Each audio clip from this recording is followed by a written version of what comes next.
I don't know what we can talk. I don't know what we can talk about in this nation without talking about white superiority, honestly. Who defines the meaning of God also defines the relationship between economy and God. African Americans spent $1.3 trillion last year, making us the 16th wealthiest nation in the world. Why have we not turned those riches into wealth to develop our community?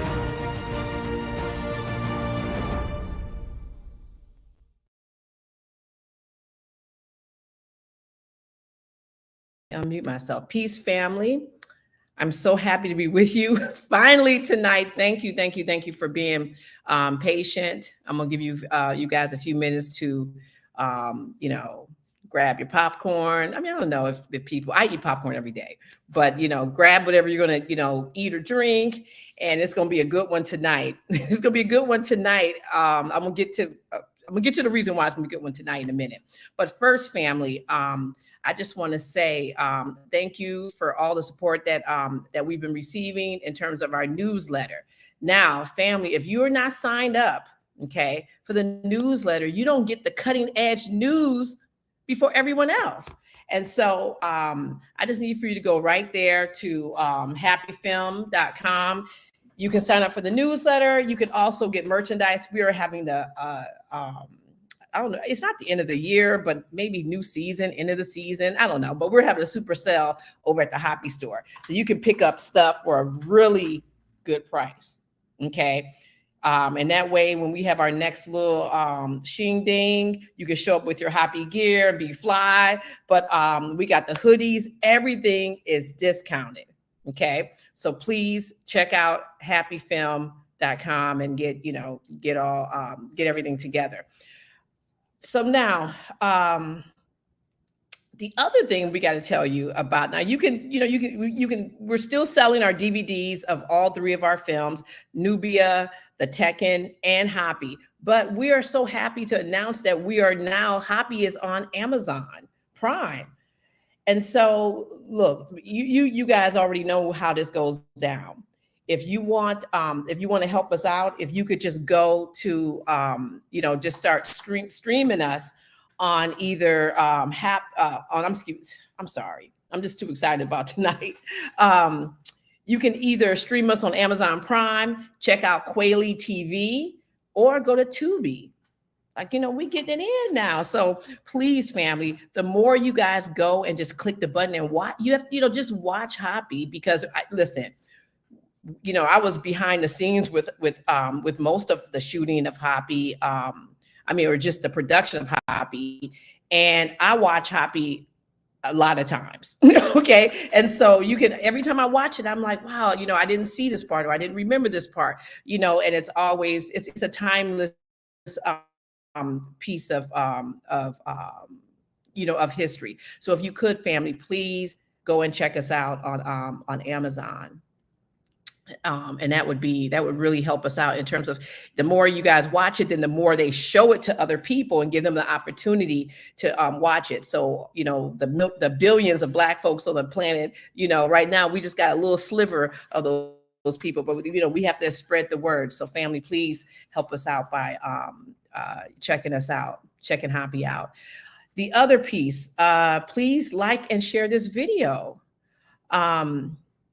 Another way, everything now is about these algorithms, but if you could please like the video, send it to somebody, and make a comment. That really helps us out. And if you are not signed up to us, we are on the 40K push, okay? This is interesting because we see, how many people are looking at our videos, which is way more than 40,000 people. But, we only got 40,000 subscribers. So family, if you want to, help us out, make sure that you are subscribed to Hoppy and that you hit that little notifications button. Okay. That way, like when we're late, like today, as soon as we go live, then, you would have the information. We'll be right there. What else do we have to talk about? So, before I'm going to bring up something else. Let me just say peace to our beautiful chat. Okay. We have Lorenzo Small. Now, let me tell you about Lorenzo Small. He came on our last HAPI trip to Egypt, which was in February, him and his lovely wife, Rose. And, you know, they told their good friend Ronald about it as well. I've talked to Ronald on the phone now, and I'm trying to get Ronald to come with his wife. But family, we are getting ready to go back to Egypt in November of this year. So I'm getting ready to show you some information about that. But peace to Doriel, another one of our travelers. Kepper Ka Haru Jehuti Miss. There you go. Ron Green. We got Strawberries in the house, 1955. I've never even met Strawberry, but I always like her her tag. And of course, we got Wolfman Lou. I mean, you know, we can't even have a Hoppy Talks without Lucio in the house. We have Ogara, which is going to come in handy. You guys see in a minute. We have Lori. Lori also traveled with the Hoppy family.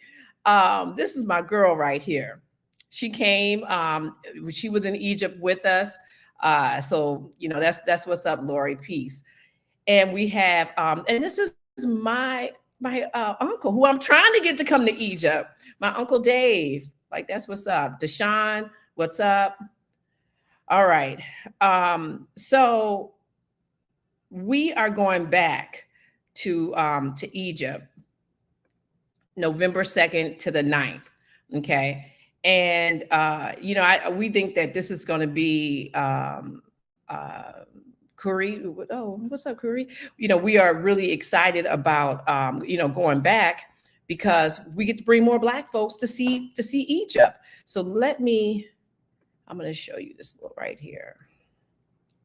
So there you go, right there. So November 2nd to November 9th of this year, we will be going back to Egypt. You can find out information by just going to ICATtours.com and get all the information. But for a double room, okay, it's $42.99. Now, some people are like, oh, you know, that's a lot of money. I still got to get my plane ticket. No, you don't. That $42.99 covers everything. As long as you get to JFK, that covers your flight from JFK, all the flights in Egypt, the luxury cruise we're going to be on, and all entrance to all the sites that we're going to go on, all entrance to the pyramid, the museum, everything. Okay. And so that's really this is like a really good deal. So that's November 2nd to November 9th. Okay. So please, family, go to ICATtours.com. You can, if you have any questions, there's a phone number you can call and talk to one of us. And there's also an email address, any type of little questions. And listen, we have payment plans. Our payment plans are actually better than Affirm and Afterpay. Okay, I'm just saying there's no judgments here. I use those all the time, but we have, you know, the best payment plans, you know, to get you to Egypt. It's really important for you to see, you know, just to not only to see it, but to just to be around, to be in the space of it. It just, it does something to you. All right, so we're gonna get ready to show now. Let me just tell you why, you know, or how everything just works out. God always works stuff out. So I went to an event that Professor James Small has been doing for over 50 years. Okay.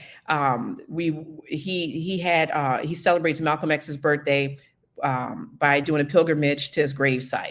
Okay. Now I spoke to Professor Small, and he's like, you know, I was like, listen, you got to come to Happy Talks and talk about this event. He's like, okay.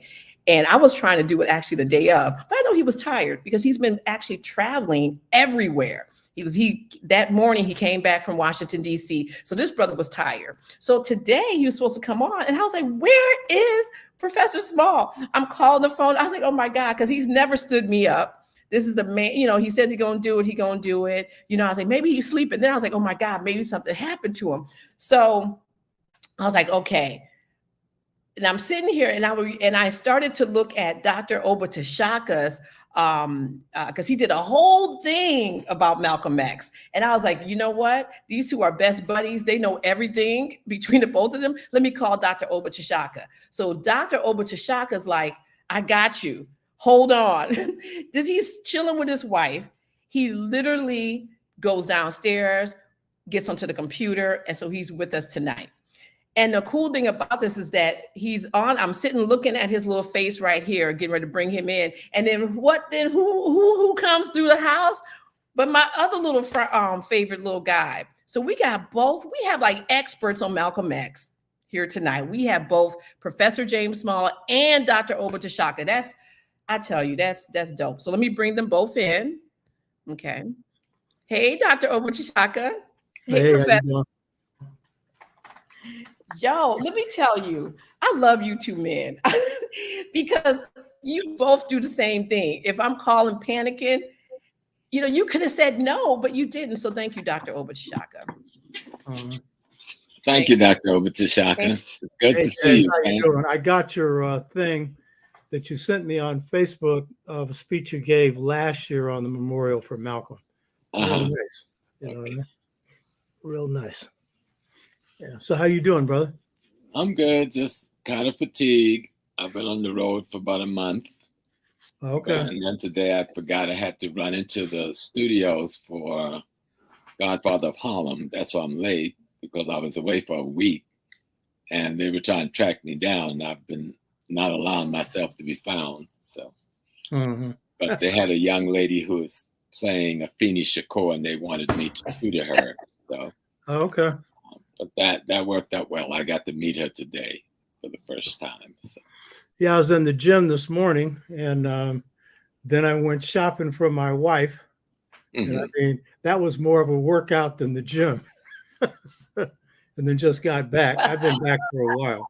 So, my wife is recovering from her accident, and she's doing quite good. So beautiful. A gift of my love. Gift of my love. So I bought extra stuff.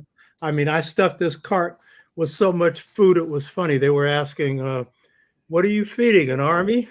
I won't tell you what I said, because if my wife watches the show, she don't need to hear it. But I had to laugh. Yeah, I'm feeding an army of two, and it's particularly one, and it ain't me. Yeah. Yeah, so yeah.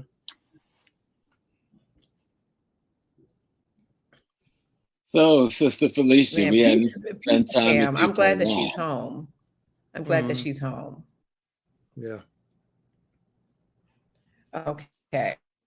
Now it's like little technical difficulties. What is going on today?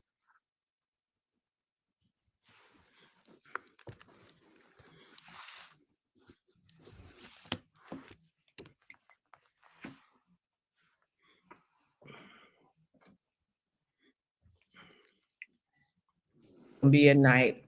Okay. All right. Is everybody there? We all here? Yes, ma'am. Dr. Tashaka, can you hear me?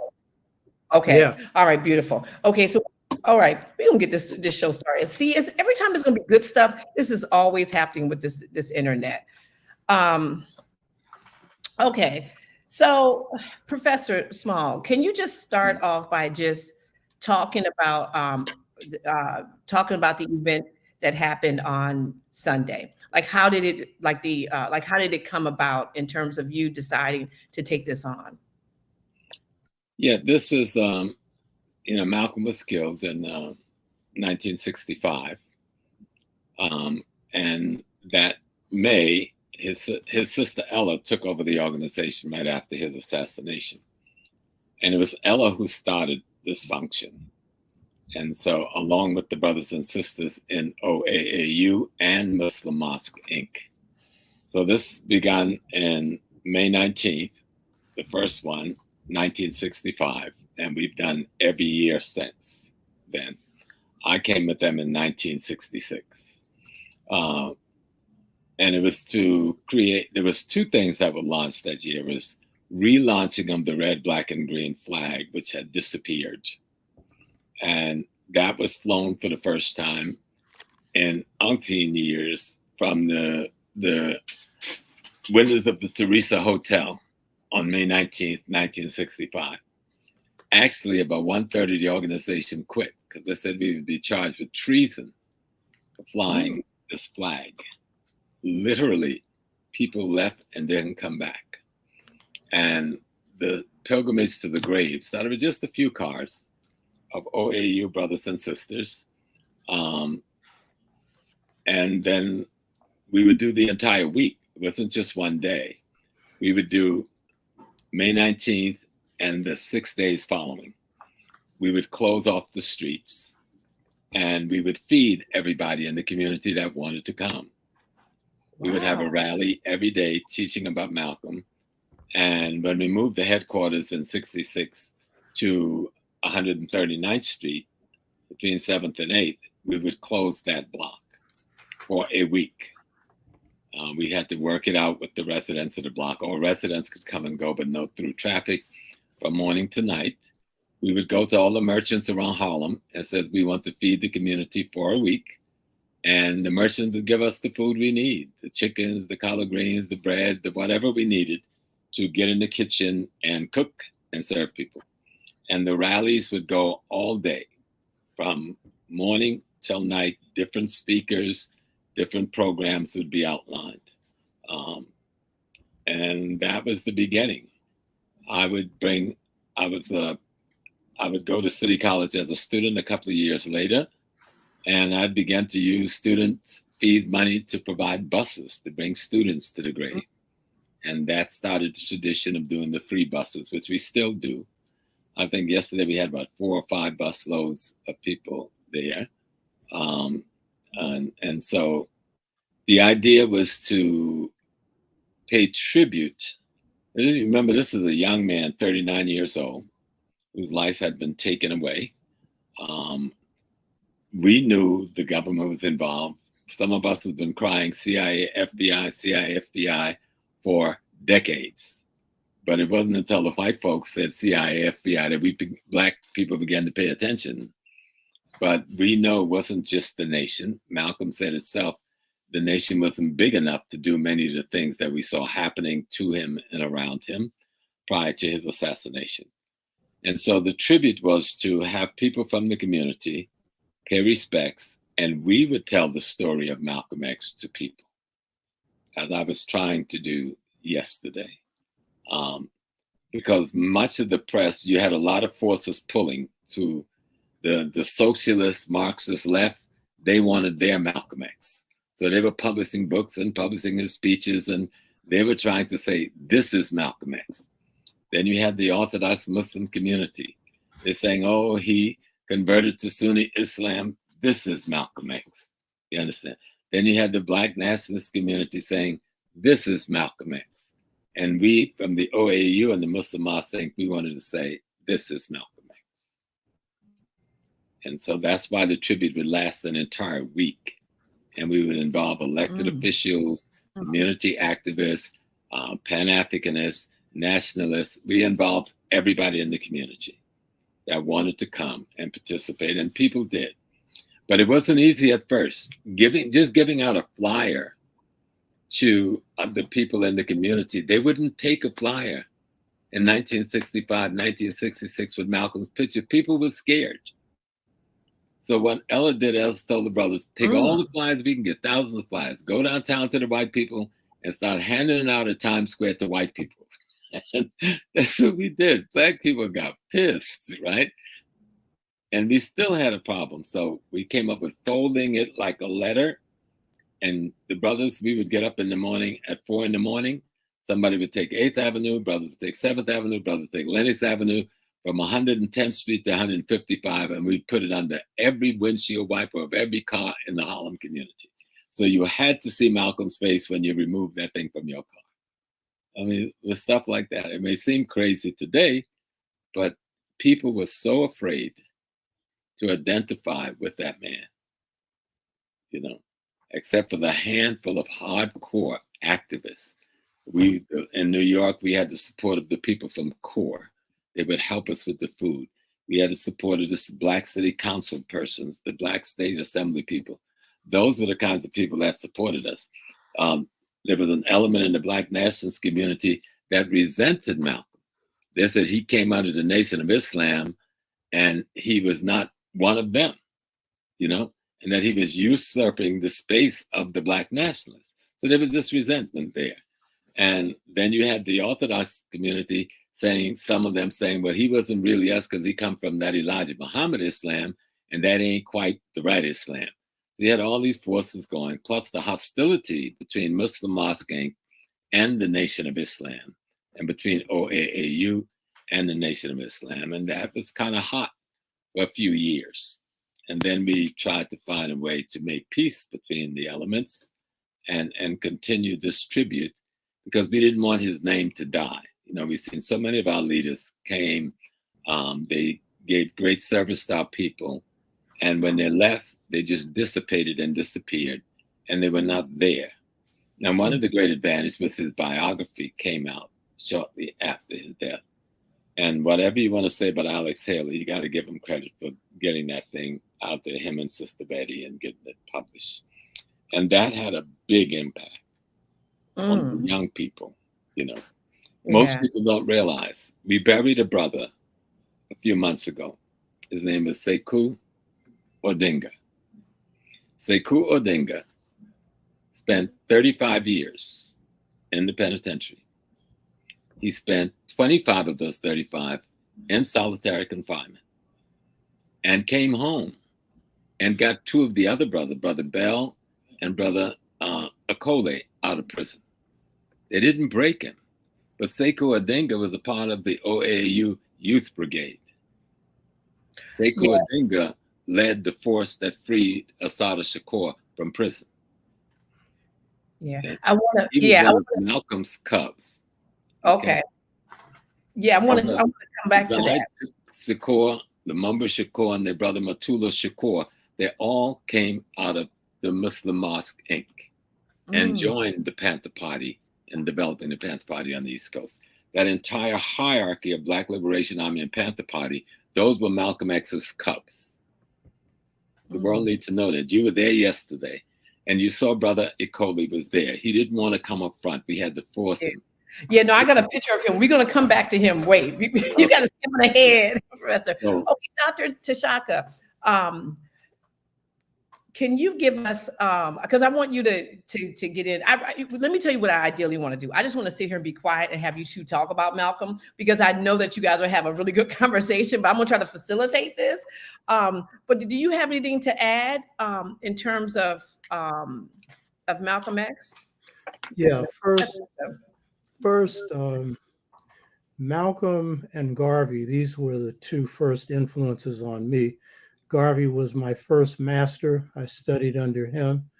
I underwent an awakening in Core in 1963 and discovered Garvey the same year, because a book came out on Marcus Garvey in '63. Now, people like Brother Smalls and Kwame Ture and others, they knew about Garvey, but most of us in the country didn't. He had been written out of history. And so that had a big impact on me, and it was a part of the first two apprenticeships that I underwent. And under Garvey, I really learned economic development, institution building. And then Malcolm became an influence later, because you're usually drawn to masters who match you.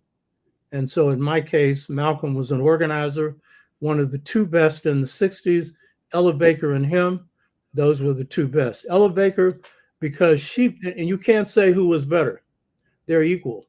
Ella Baker built the NAACP in the South. You may not think that's significant because the NAACP ain't militant, but in the 50s, you were risking your life to go into the South to do anything, let alone organizing. And so she built up the grassroots network that SNCC could later draw on, and actually organize more people than Malcolm did. Because if you want to look at the amount of chapters that the NAACP established in the South, it was even larger than the Nation of Islam. What Malcolm, and then Ella had the influence on Student Nonviolent Coordinating Committee and group-centered leadership. And then Malcolm created the best disciplined organization in the history of the United States, and orchestrated the economic development of the Nation of Islam, along with his brother and his family. And this is often overlooked, the role of the family of Malcolm in building the nation. In fact, the family is under his oldest brother. They're the ones that woke him up. Malcolm was a family man. To understand Malcolm is to understand how family influences him when he goes down, when his family is broken up. It's part of what tears him up, and how he comes back. It's family. And so his family does the first fishing, and they work his conversion. I underwent the same awakening Malcolm underwent, not knowing it, because mine was in 63, his was in the 50s. I didn't know about his until the autobiography came out. So Malcolm played that role in taking a broke organization to an assets of $75 million and enriching a corrupt elite inside the Nation of Islam. And it's interesting because him and Ella were building up organizations that didn't go in the direction they really wanted them to go in. You know what I mean? So that was a whole nother story. So in 63, I met Malcolm in a leadership meeting that I talk about in my book. The first book I wrote, The Political Legacy of Malcolm X, that I don't know how long it took me to write. It took me longer than any other book. And it was an attempt to let Malcolm speak for himself. Basically, that book argues that Malcolm was a revolutionary in the nation, outside the nation, but he grew. And in the last year of his life, he was growing at a miraculous level. James made a comment about CORE. Malcolm was a big impact on the movement, but what often isn't recognized is the movement's impact on Malcolm. It was two ways. And the organization that had the biggest influence on Malcolm in the movement was CORE. And the reason is that's where the nation was located. The nation had practically no presence in the South outside of Atlanta. So they didn't have a direct hookup with the Southern movement. But Malcolm was on top of it. He was observing that movement as best as an outsider can. But in the case of CORE, if you see Malcolm in the streets and he's relating to a movement, those are usually CORE demonstrations. Sonia Sanchez, that was her first connection through CORE. The head of Malcolm X's education committee came from CORE. Malcolm had a close relationship with James Farmer, and also the executive director, Floyd McKissick, person who became executive director later on, that I led in putting into office. So there was that complementary relationship. And if you look at what Malcolm was trying to do by the end of his life, he was trying to internationalize the Black freedom movement, which was then incorrectly called by outsiders the civil rights movement, to raise it to a human rights movement. And he was basically taking the examples of the movement and internationalizing it to get support from the Organization of African Unity, the United Nations, and others. And you've just seen the World Court in The Hague. Now, officials inside the World Court has recommended to the World Court that they charge, that they issue arrest warrants for Netanyahu and his close allies for starving the Palestinian people in Gaza and committing genocide. Malcolm wanted to charge the United States with human rights violations. And if you checked him out, when he would make that statement, he would often say genocide, because that was inspired by Paul Robeson and others who charged the United States with genocide. And Malcolm was heavily influenced by Paul Robeson. Paul Robeson was the most important hero to Malcolm. He only got to meet him once, So in 63, we had a leadership meeting with Malcolm. Malcolm was meeting with Black Freedom Movement organizations in the North, because we didn't know at the time, when the autobiography came out, he was locked into a struggle with Honorable Elijah Muhammad and some within his circle, particularly John Ali, who he had recommended to the messenger, who was actually working for the FBI. Malcolm wasn't always good at counterinsurgency. he recommended John Ali because John Ali was disciplined. I have a friend who woke me up, Norman Brown. He later became a photographer for the Nation of Islam. He actually had dinner with the Honorable Elijah Muhammad. And I asked him, what was John Ali like? Well, first of all, John Ali had been a person who kept financial records. He was an accountant. FBI agents were either accountants or they were lawyers. He wasn't an agent because J. Edgar Hoover didn't hire any blacks as agents. He was an informant. And so I asked him, and he never denied it either when he was charged with it. And Elijah knew it and didn't do anything about it. So I asked him, what was John Ali like? He said, very serious. Anything he touched worked. He helped orchestrate Malcolm's assassination. And it worked. And it wasn't just on his own. But here's the key point. Malcolm was meeting with us, and we didn't know that only when the autobiography came out that Malcolm had problems in the nation because he wanted the nation to engage in the Black freedom movement. He didn't want it to become integrationist. He wasn't into nonviolence. Even though in the South, a peaceful struggle was a weapon and it succeeded. And the nation was very peaceful towards the power structure. I never saw the nation engage in a shootout, and they shouldn't have. It wouldn't have been smart, with the power structure. So they were quite peaceful when the system was concerned, though their talk was fiery, So we didn't know why Malcolm was holding these meetings at the time. It turns out that this was his practice to relate to the Young Turks. I just became chair of San Francisco Corps. January of 1963, had got an honorable discharge from the Marine Corps in January of 1963, the reserves that I'd been in for 6 years.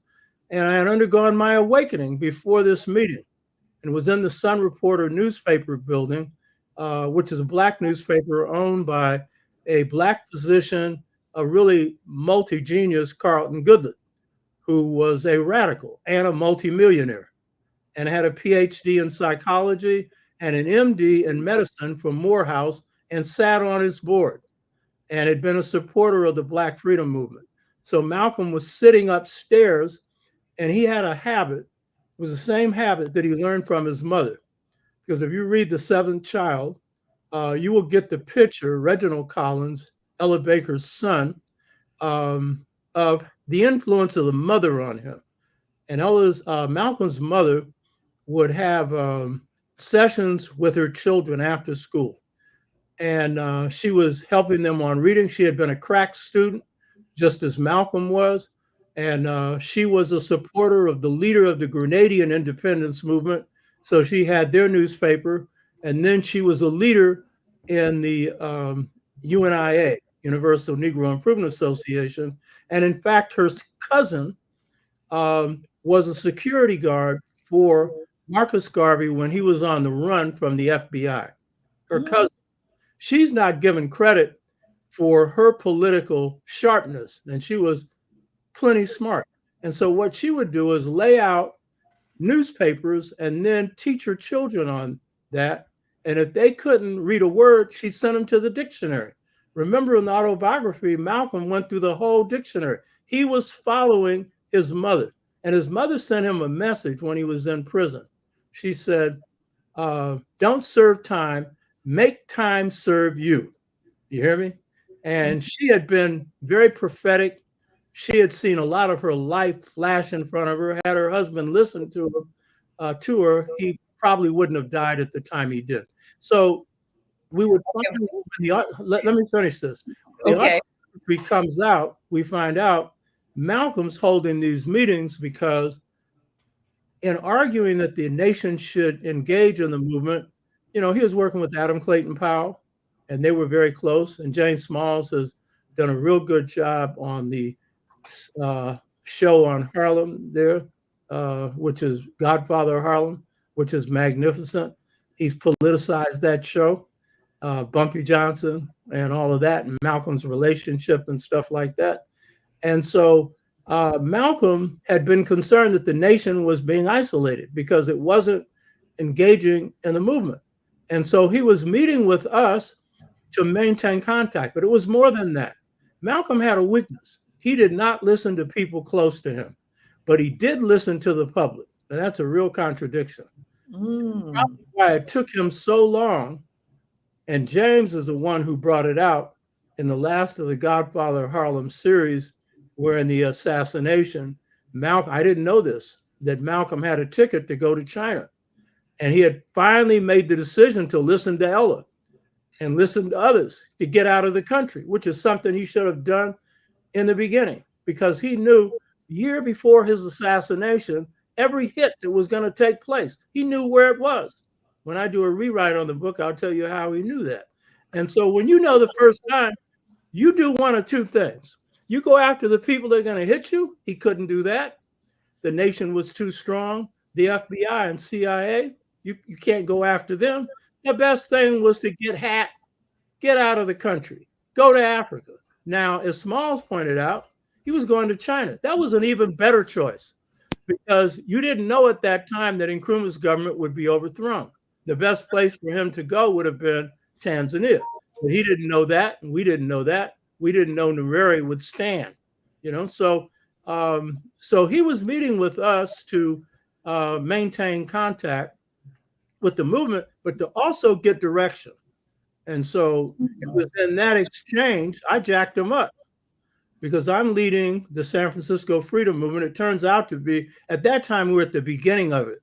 And we were then organizing carrying out a boycott against all the department stores, because we defeated all the major employers in San Francisco, the Bay Area, and in the banking industry, the state of California. This was at the start of it. But Malcolm's mosque was right around the corner from CORE's office.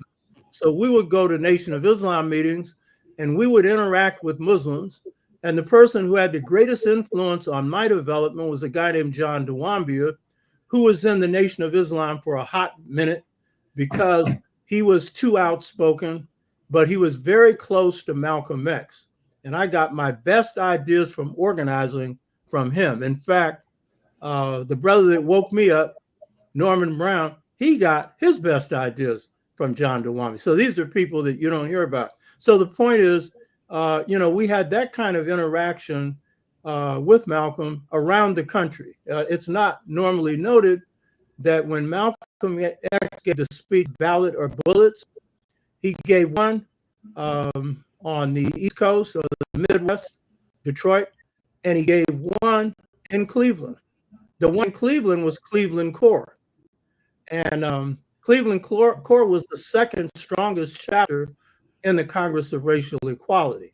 It was led by a sister named Ruth Turner, who's still alive and lives in Washington, D.C., very healthy. She's a vegetarian and all this kind of stuff. So there was that kind of interaction.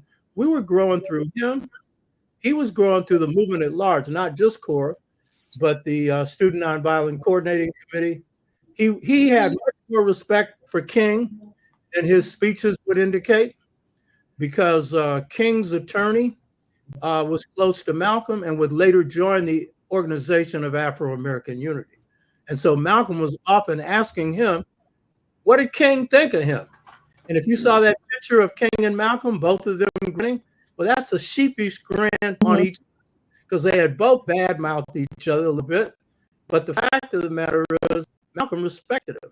And they ended up in the same position politically, not only that, but assassination, both dying at the same age, at the same forces. So this is part of Malcolm. Okay. Listen. First, I got to tell you, brother, that was an extraordinary dissertation. No, I got to say it. You're only going to have so much control now. That's an extraordinary dissertation of history, my brother. Thank you so much. Absolutely. Yeah. You just like dropping so many. Are you checking this sister out here? This is this is one of the sharpest sisters going. Yeah. You know what I like about you, Felicia? You're a sister, and you're a real sister. What? And, you're spiritually grounded, and not too much. I am a real sister. You. Not too much, and that's true with most sisters. Brothers intellectualize a lot, and sisters do too. But sisters are real good at picking up on you in 2 or 3 minutes. And that's one of your gifts that I really like. You're my buddy for a lot of reasons, you and your partner. But one of them is you're a real sister. You know what I mean? Real sister. We love you. Yeah. You know that. Oh, You know thank that. you. You know, but let me tell you, I'm a real sister in front of real men. That's how it works. That's how it works. I can just, yeah. So you guys got me up here cheesing. I'm just now I can't. You done made me lose my train of thought. Okay, so because you know what, Professor Small, you said something yesterday during the during your talk with everybody about that, you know, and something that just, I was just like, wow, he was 39 years old. And you just alluded to this too, Dr. Tashaka, that he chose to just, like, he could have left. So what do you think? Like, why do you think he just chose to just, you know, just be assassinated? Like, why do you think he just didn't? He didn't choose to leave. be assassinated. Now let's not carry it that far. No. Go ahead. Let me explain. You have options, and all options is taking a chance. No matter what your options are, you're taking a chance when you're in a war. He's aware that he's in a war. He thought he could get away that day. He went knowing they were going to try to kill him that day. He knew, you know, Ali had called him that morning. He had other reasons to know. You know, Sonny and a couple of the other people who were bumpy people had been extracted off of the streets. The Blood Brotherhood, Jamal and them, had been extracted off of the street 2 weeks before and sent on the, what's that called, the area Lackawanna up to Matawan, which is the youth prison. So there were signs that something big's about to come on down, because a lot of his key people were removed. One of his critical security person was beat up the night before and was laying in the Harlem hospital. But he still thought he could get out of this thing that he knew was coming. But the feds, and I tried to show it in the movie, if you remember the day of the assassination, the 2 guys from Bumpy we used to represent that were stopped by the cops. Well, in real life, there were 2 carloads led by Sonny Carson and Black Diamond coming from Brooklyn. They were picked up on the Harlem River Drive and charged with suspicion of stolen car and held overnight. That was the team that he thought he would have as a security backup that never got there. You know, that was his out. Even his own people didn't know about that out, except 1 or 2. But the feds did, and they grabbed him. And that's why he realized when he didn't see them out front, he knew it was a fait accompli. But it was too late. That's why they moved. So you remember, they moved very quickly. He wasn't on the stage, 2 minutes. They didn't give any time for adjustments when he realized his people's not there. Yeah, and the people who did the execution, like one had my slave namesake, William Bradley. That's my slave name. And we're not in any way related. He was a criminal. He was a criminal among criminals. He was from the New Jersey Mosque, and the New Jersey Mosque was a crime mosque. These people were engaged in drugs and everything else. And a good part of the hit team came from the New Jersey Mosque. And so he's the one with the sawed-off shotgun that did the real killing and was never arrested. Walked the streets until he dropped dead. You know what I mean? He was an FBI asset. Yeah, exactly. Their records show it. There were a number of those. But the nation was in on this, and the FBI was in on this, and the CIA. And I thought you made a very good point, Brother James, when you made the point, and this was very insightful. This is a hard one to argue against, that the FBI had penetrated the nation so much that they had compromised the nation. And I would add, the messenger didn't object, because the messenger knew enough about that penetration to have been able to at least stop the major ones, because the major one, John Ali, was at the point, but there were many others in other positions. And John Ali was the one who actually signed on Talmadge Hayer, who was the only one of those captured in the assassination who confessed, because he actually was involved in the assassination. And so it was John Ali who had dinner with him and got him on board to do the assassination. So, you know, it was a combination of those. But I want to stress, we all have weaknesses. Malcolm had his strengths and his weaknesses. But when I wrote this book, Political Legacy of Malcolm X, I interviewed a lot of people that knew Malcolm. And one of them, of course, was Doc Ben, Doc Joseph Ben Yochanan. Doc Ben was an advisor to Malcolm. And John Henry Clark, after my book came out, we would meet regularly. John liked my book. He let me have access to his basement to get access to materials on Malcolm if I ever did a rewrite. And he told me a lot of things about his interaction with Malcolm. But the main thing that Doc Ben told me was Malcolm didn't listen. And, you know, when I wrote the book on Malcolm, Political Legacy of Malcolm X, my good friend G2 Weusi, who a lot of people here don't know of, G2 was a person who came out of Brooklyn. He was a part of Ocean Hill-Brownsville, the campaign to control the schools in New York by Black people. And he was a major organizer in that and was a school teacher, and would then build Uhuru Sasa, independent Black school, and a newspaper and everything else. We parallel Pan-African People's Organization and his organization. And he would later be the major one, along with three others of us, to form the National Black United Front. And G2 hadn't read my book, but he said, you know, Malcolm didn't listen. Well, he's telling me something that only insiders knew. And by the way, when my book came out, I came to National Black United Front Convention. This was 1984 in Chicago. And I was on a panel with Maulana Karenga. And so Karenga meets me in the hallway because he had read the book. And he says, Shaka, why you write that about Malcolm? And I said, I like to imitate people. I said, what do you mean? You talked about he didn't listen. We shouldn't be talking about that. I said, Maulana, an old lady once told me, tell the truth. I said, guess what? This ain't no hit book on Malcolm. I said, I love the brother, but he had shortcomings. And this was one of his shortcomings. And I said, we all got them, and we all need to own up to them and work on them. But because of that, people have been telling him for a year. And he knew every time he stepped out, he knew where a hit was going to come from, and he avoided that spot. When you know that the first time, you take measures. That's the first thing you do. And later for what you think you can do to avoid it. And so that was because he didn't listen. You know what I mean? That was a big thing. And yeah, Smalls is right. He thought, because for a year he got away with this. And a lot of people said, oh, it's because he had great security. Oh, really? I mean, the nation was just, the Organization of Afro-American Unity was just putting together their security. It couldn't match the Nation of Islam. It definitely couldn't match the FBI. And it definitely couldn't match the CIA. And Malcolm didn't think so. You know what I mean? So if you're in that situation, you know, there's nothing cowardly about hiding out. That's what Lenin did in the Russian Revolution. He left Russia to avoid a hit and came back when it was timely. You know what I mean? And so, you know, that's the nature of it.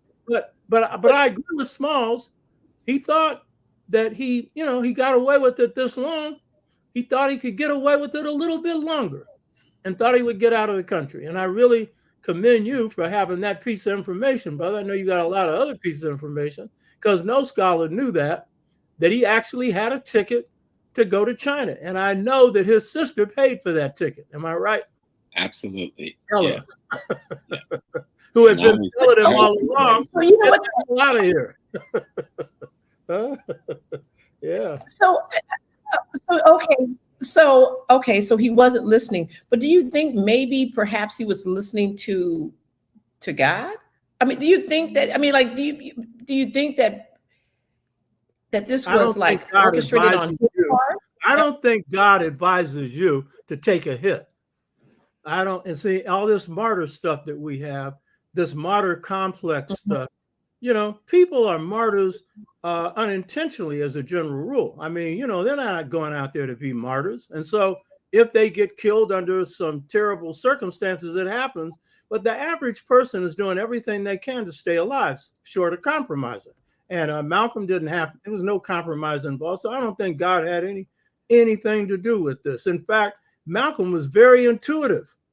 In addition to having information, Malcolm had to have known just through his own intuition what was happening at various times. He had to know, you know. And That's why I agree. That's why I'm just like, that's why I'm just kind of curious as to if he was intuitive and you know what's going to happen. But no, it didn't mean he knew what was going to happen, but it meant you could sense things before it happened. And right. Malcolm had that, and he was prophetic. He had a prophetic gift, and you know, many of his brothers had died at the hands of the Klan and stuff, and he had often said that that could happen to him. But you know, it doesn't have to, you know. James, you were going to say something? Yeah, it's the, you know, the one person that did have his ear more than anybody. Oh, hold on. Listen to what Small's going to say. Go ahead. Yeah, the one person that had his ear more than anyone was Ella, besides Betty. Betty would be the key person. Yeah, right. Ella would be the next person. But I remember when I came back from Mecca, and me and Ella had a tete-a-tete, and I remember the one thing she told me. Malcolm didn't listen either. His head was too hard. And I remember I got so upset when she said he didn't listen. Because what she was asking me, she wanted me to be quiet about certain things I had seen and learned and saw in the Arab world. And so when you're fighting a war, and you remember, Malcolm for that year is under an enormous amount of pressure. Terrible. An enormous amount of pressure. And he's trying to get a message out. He's trying to make that connection with the African leadership. He's trying to make the connection with the O.A.A.U. He's trying to get before the UN. He knows he's being chased. You know, he knows there's forces after him. But like O.A.A.U says, he thinks I can just get away with it, you know. And you're dealing with the forces that takes out a Patrice Lumumba. You're dealing with the forces that overthrow a government's president of Kwame Nkrumah. You're dealing with the forces that would conspire to take out Ernesto Che Guevara. You're not dealing with a little gang on the corner of Harlem. You know, you're dealing with international conglomerates that's acting as governments to protect corporations and banks that's robbing Africa, because that's the bottom line. You're dealing with leadership in the nation who, on the one hand, Elijah had a mixed relationship with Malcolm. He was like a father figure to him. Malcolm looked up to him. Malcolm would shut off reality a lot of times with Elijah and not listen to a lot of things that would give the other side of him. You know, and he saw that he had the promise of a gifted organizer, a gifted public speaker, but at the same time, there was jealousy there. There was a whole lot of other things there. And there was also the fact that as Malcolm succeeded in bringing in more members, bringing in more money, then, you know, the royal family, which he called that, the royal family, they were living a life of luxury along with the people around them. And aside from the fact that Elijah was religious, Malcolm was political and spiritual, more political than spiritual, but he was both. The messenger didn't really want to deal with politics, and there was some reasons for it. In part, that was him. And part of it, he didn't want his 501c3 yanked. There was a lot of stuff going on. And so, you know, he also had to deal with the fact that there were some very disciplined people inside the nation, and, you know, who also wanted to do it. And we don't like to deal with that part. But the fact of the matter is, if you're dealing with the African continent, this is normal politics. You hear me? This kind of stuff. So yeah, he's right. It was the CIA, it was the FBI, it was a coincidence of interest at the top in the Nation of Islam. And Baba Zak Kondo, I've done a series on this, one in particular, who was the foremost authority on the assassination of Malcolm X. There are a lot of people who want to put his work down. Oh, really? Go right ahead. And what they'll do is they'll quote the people who are coming from the organization that should shut up on this and don't cite facts. But he went into the FBI files And so it is quite clear what the nation's involvement was. But as Smalls, Professor Smalls points out, it was much more than that. There was a big hand there. For example, Malcolm was poisoned in Cairo, Egypt. And that wasn't the nation. That's CIA. You know what I mean? And before he took his second bite, the only reason why he didn't take his second bite, he recognized the person who was serving him as a person who had been following him in Harlem. So that saved his life. And then I know people who, even in Malcolm X scholarship, there are people who are been put in position to try and influence scholars, and they will give you information. They know a lot about Malcolm that they shouldn't know, to hide certain things that they don't want you to cover. And I won't go into who, but I would exchange some of this with Professor Clark. And Professor Clark was not into low intensity, wasn't an organizer, but he was a very honest person and spiritual. And he would spot a phony in a minute. And so he would also, we compared notes with some of these people who were trying to direct scholars. And he would say, yeah, and he would give his reason for, yeah, I'm not so sure about him. That really meant there's something wrong with him. So there was a lot involved in this. Malcolm was the best mind we had. He's the sharpest political thinker that Blacks produced in the 20th century. Some of us say the smartest. No, he ain't the smartest person. He isn't as smart as George Washington Carver, because that wasn't his gift, science. But in politics, he was the sharpest. You hear me? By a mile.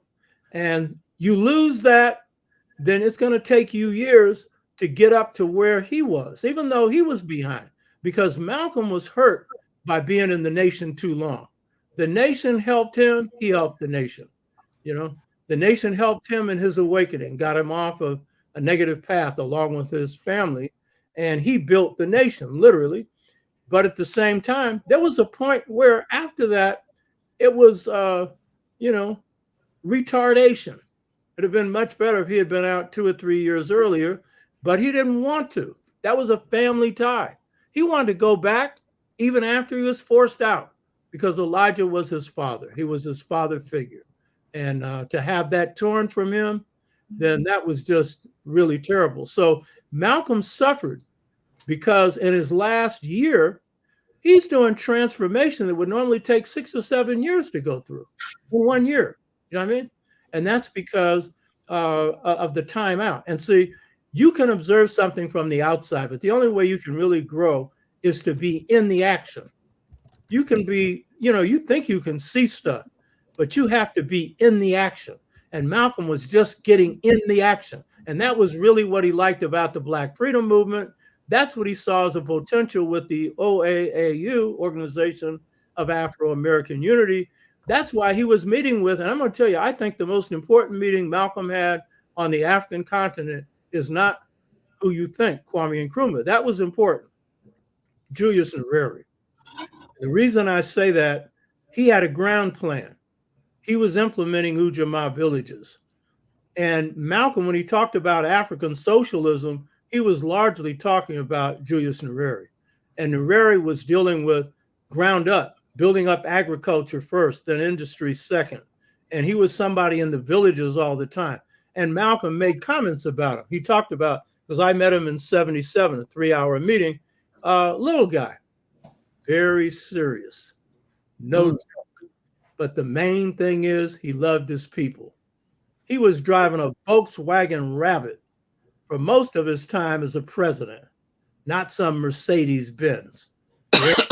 And I think Malcolm liked all of that. And that's the country that gave Rap Brown a place to stay when he was on the run. And then he came back and was blown up. I know who blew him up. You know what I mean? So So Malcolm was growing at a rapid rate. He in the nation he had grown, but once he's free and able to do what he wants to do, and then able to exchange on the African continent for all that time that he did with some of the sharpest people, some of the most dedicated people, he was going through the ceiling, and that was the kind of stuff that the government certainly didn't like. And the main thing is he was a revolutionary. This is the real thing to get straight about Malcolm. He was a revolutionary, just as King was, and I am. Among the major African-centered scholars, there are very few of us that are. You know what I mean? And it makes a difference because when you have a revolutionary perspective, you got a perspective about societal change. You're not just looking at pieces of a puzzle. You're looking at how to transform a system. And by the end of his life, Malcolm was where King ended up by the end of his life, and King was where Malcolm was. You know what I mean? Both revolutionaries. One, nonviolent, and the other telling you about self-defense and picking up arms and all that kind of stuff. But both of them about radical change of their society. Last week on my show, the show was entitled Malcolm X and Revolution in the 21st Century. And it was really critiquing the speech message to the grassroots and then doing a critique on his definition of revolution and then taking it forward now to where we are right now. I can't hear you guys. Okay. Yeah. And We can hear you. Okay. See, they messing with me. I don't know who messing with me. So you better know that. You think you're going to do this and be considered a damn celebrity? No, I don't want to be a celebrity. I want to be a worker. And let me tell you. My point is the enemy is not stupid. They would like for this not to happen. They would like for you not to exist. Please know that. I know, and listen, I was clear as to when everything went down in Egypt, when you and I had a conversation. I'm clear about what myself and Taki is also clear about what we're getting into. Okay, let's just take a pause for a quick moment. I just do a little commercial break because I got some questions, and I'm glad you left off at a good place, Dr. Tashaka. Hey, listen, family. Make sure you are liking and subscribing to this podcast. I've also put in the chat Dr. O.A.A.U Tashaka's show. He did a whole show about Malcolm X on Saturday. Okay, so please, family, check out his show. You know, it's one of the things like when what Professor Small was talking about at the gravesite. You know, it's this power and unity that something that Malcolm stood for. And part of this is that we've got to support each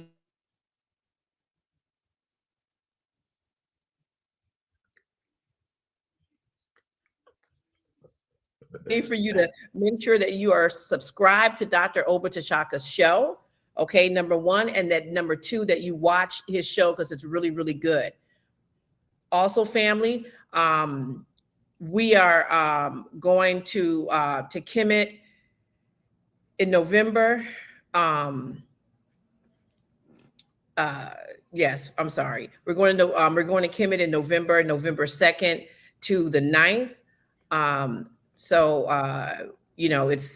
This is a good time to put your deposit in and get it all started. And like I was saying earlier, we don't have Afterpay or what's the other one? Afterpay, Affirm, or any of those things. Our payment plan is actually way better than that. Okay. Our terms are great and we don't charge interest. So family, please, if you're trying to, go, just reach out to us. This is super important that you take this pilgrimage. Professor Small has talked about going to Egypt. And in fact, I wish I had it with me. He had dictated some notes to me 2 o'clock in the morning and said, tell the people this, tell the people that. I just don't have it with me to tell the people anything right now. But family, it's an investment in in yourself, because it's teaching you so much about your history, which brings me to this next question to both of you guys. So one of the things, that you talked about yesterday, Professor Small, and from some of the speeches that I was reading from Malcolm X, he talked about this idea of unity. But he's like, before we can get to unity, before we can get to, working with each other, taking white folks' money, just doing any of those things, that we have to know ourselves. Can you guys talk a little bit about that? The importance of knowing yourself and how one might start to do that? and why it's important? Well, with That's a lot of questions. I think I'm the junior brother here today, so I'm asking the elder Okay, brother. the key to Malcolm was that he underwent that transformation process because of all his family members, he was the one that least knew himself, prior to his awakening. And a lot of people have attributed the dead level when he's in the streets and stuff to the fact that, well, he was younger. He had younger brothers who were more conscious than him before he woke up, like Reginald and others. But it was because he was family oriented and his family had been dismantled that he lost his foundation. And so he was what one of my students characterized confused revolutionary. It wasn't really a revolutionary, but he was rebelling against the system, and so his street life became that. So the key thing for self-knowledge for him was his awakening, and that awakening occurred in prison. I call this me and a guy named Bulanlela Wabogo, we call this the sixfold stages to mental freedom. I went through the same thing. This is an organic system of transformation, and it goes through stages. And I tracked this through my own awakening and then looking at others who have gone through the awakening. So Malcolm, through going through an awakening, and his awakening was triggered by two realizations: that he had an enemy that the nation defined as the devil. But it wasn't just the nation that defined that. Enslaved Africans called white people the devil. You know what I mean? The Chinese called the white invaders of China devils. You know what I mean? So this isn't like something new. And in fact, that isn't even the most accurate definition you could give of them. You know what I mean? Devil. Because really there's no such thing. That's a creation of Judaism. There's no devil, because to be a devil, you got to be all bad. There's nothing all bad that God's created. That's bull. There's hell, and God rules hell and rules heaven. It's just a different room in heaven. It's the one you don't want to go to. God's in charge of both of them. And you're not there forever. You're there until you have undergone real transformation to the point that you have remorse. You become a different person. You're going to have to burn and fry for a long time to get to that point, because it ain't about punishment. It's about transformation. So Malcolm underwent his first awakening came through knowing his enemy. And in this case, it was presented in religious terms as the devil. And then knowing himself. And that came through study. What Malcolm did when he underwent his awakening, because the nation promoted particularly the awakening around understanding your enemy and being proud of being Black. And in the nation, Black meant black, brown, red, and yellow. So it embraced people of color as well. So the nation taught that. But what Malcolm did when he underwent his awakening, it wasn't intentional. He was going through a subversive awakening. What I mean by that is, this isn't one that the Nation of Islam carried out. This was Malcolm's own, but it is the same one that Amilcar Cabral went through, I've gone through. It's organic. And the reason he went through his the way he did is he had been assimilated. His other family members hadn't, but because of his color, because of what happened, his light complexion, because of the breakdown of family, his mother, who was very light complexion, taught him to be proud of being Black. She married his father, who was as black as midnight, over 6'4", and a conscious Black man for that reason. And she said she wanted to get rid of some of this white blood. She wanted her kids to be Black in complexion. So she was teaching him, don't have some idea that because your complexion is light, you're better. But Malcolm got into that framework, but his awakening came through de-assimilation. So in the awakening process, people who have been assimilated, I was one, but I didn't have the issue of self-hate. My issue, because I came from a family that was very proud and I got that message, but mine was, my mind was on remote control. My mind had been assimilated and I didn't know it. And that awakening came at the midst of the beginning of a battle And so for Black liberation, in this case, the San Francisco Freedom Movement. So I knew if I didn't know myself, I didn't know my enemy, then I knew I didn't know myself. That was my awakening. Cabral, he went through a study group in Portugal. And he said, we made the decision to be African. You think that's funny because he was already an African. No, his people were from Cape Verde, though conscious. And so most Cape Verdeans thought they were Portuguese. You know, that was their identity. So it depends on where you're coming from.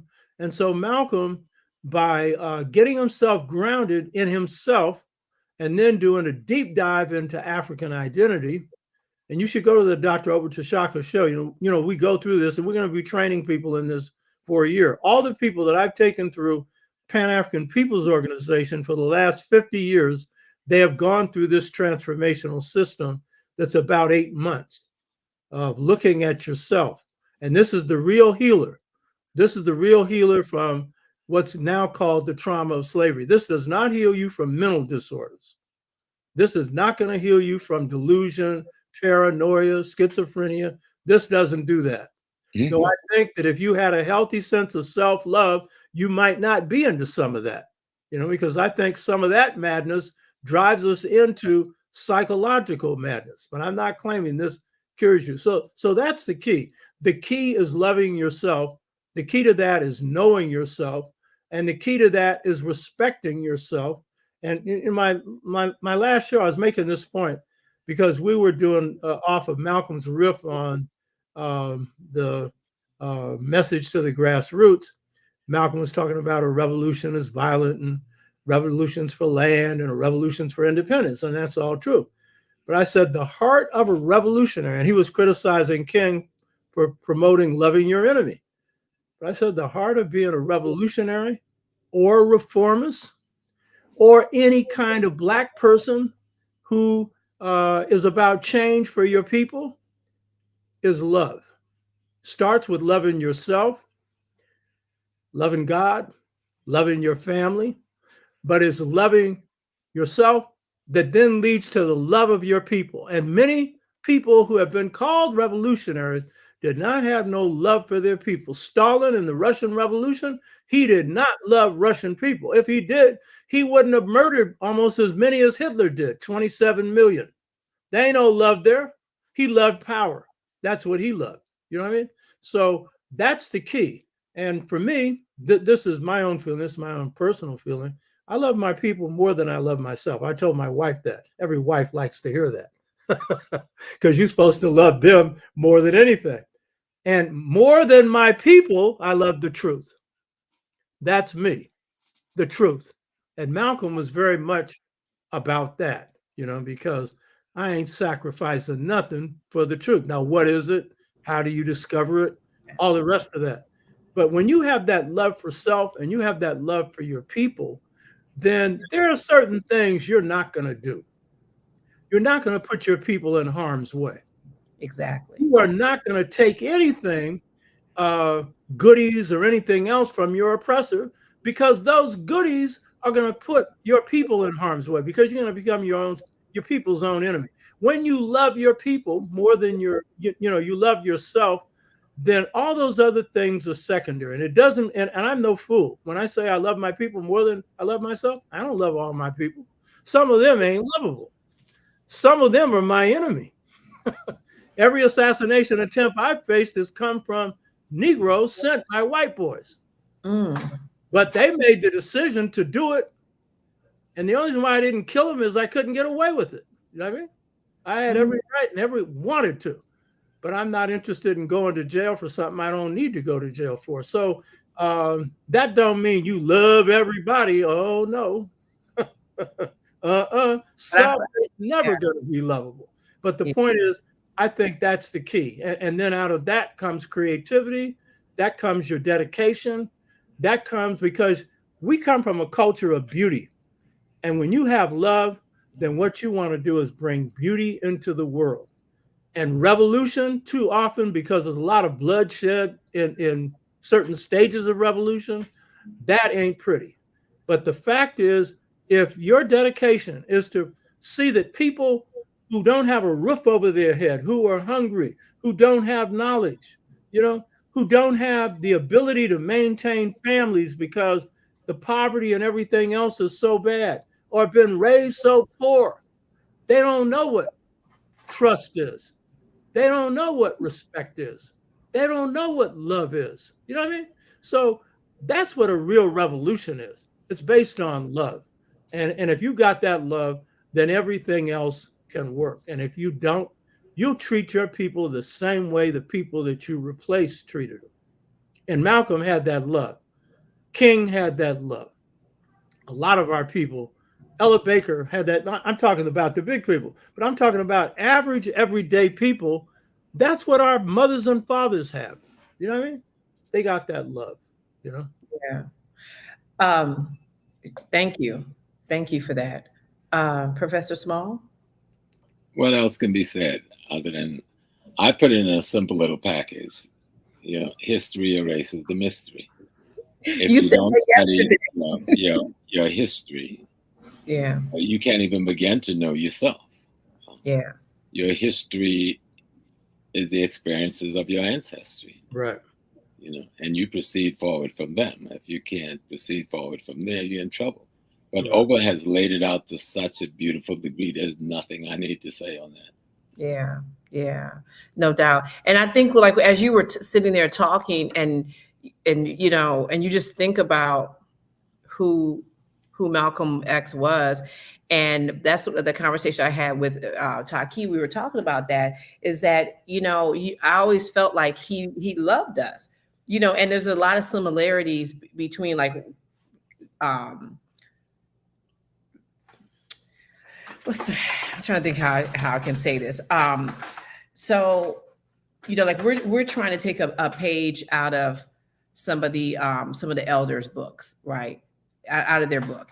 And this terms of, like, loving people and wanting to do right by them is super important for us over here at HAPI. Like, it's, just being surrounded by people who also feel the same way is really important. And I think yesterday when you had everyone thinking, like, okay, this is what he did, at age 39. Now, what are we going to do?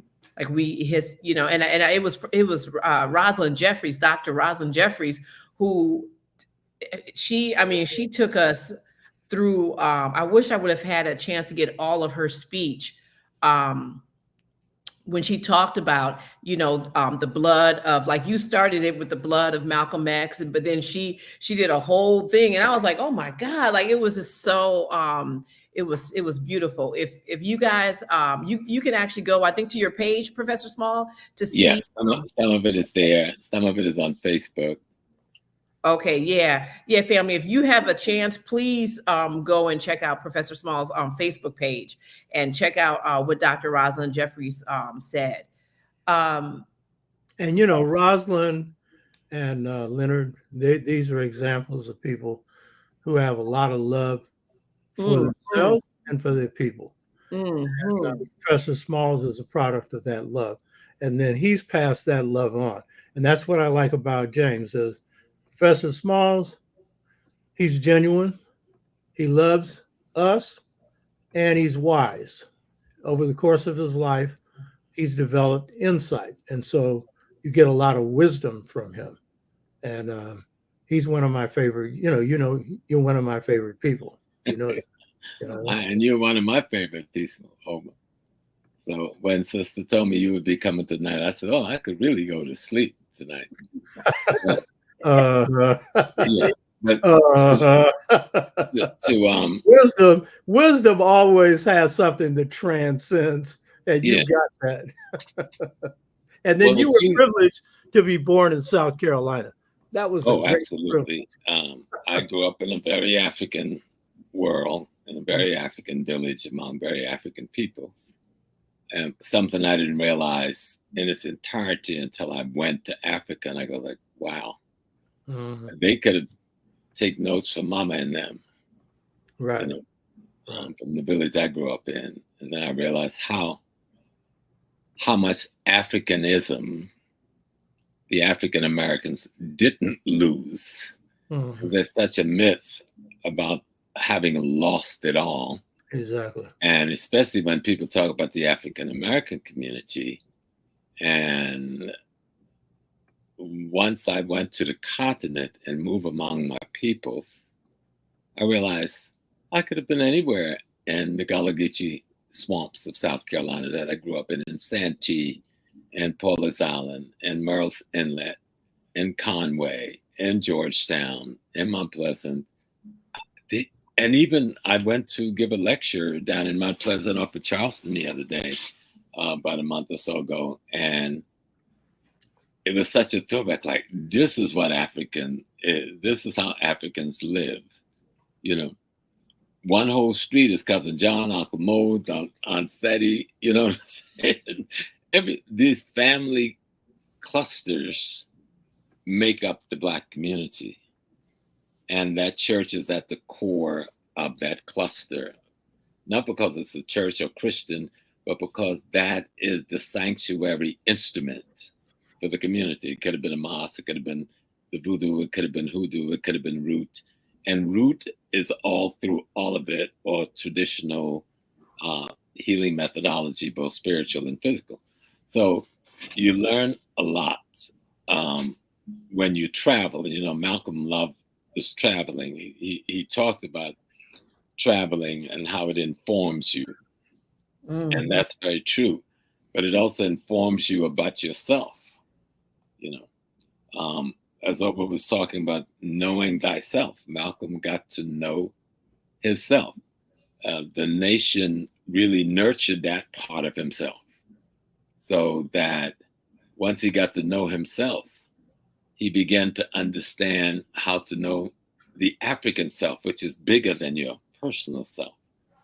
And he literally outgrew the Nation of Islam. Literally outgrew it as an instrument for transformation.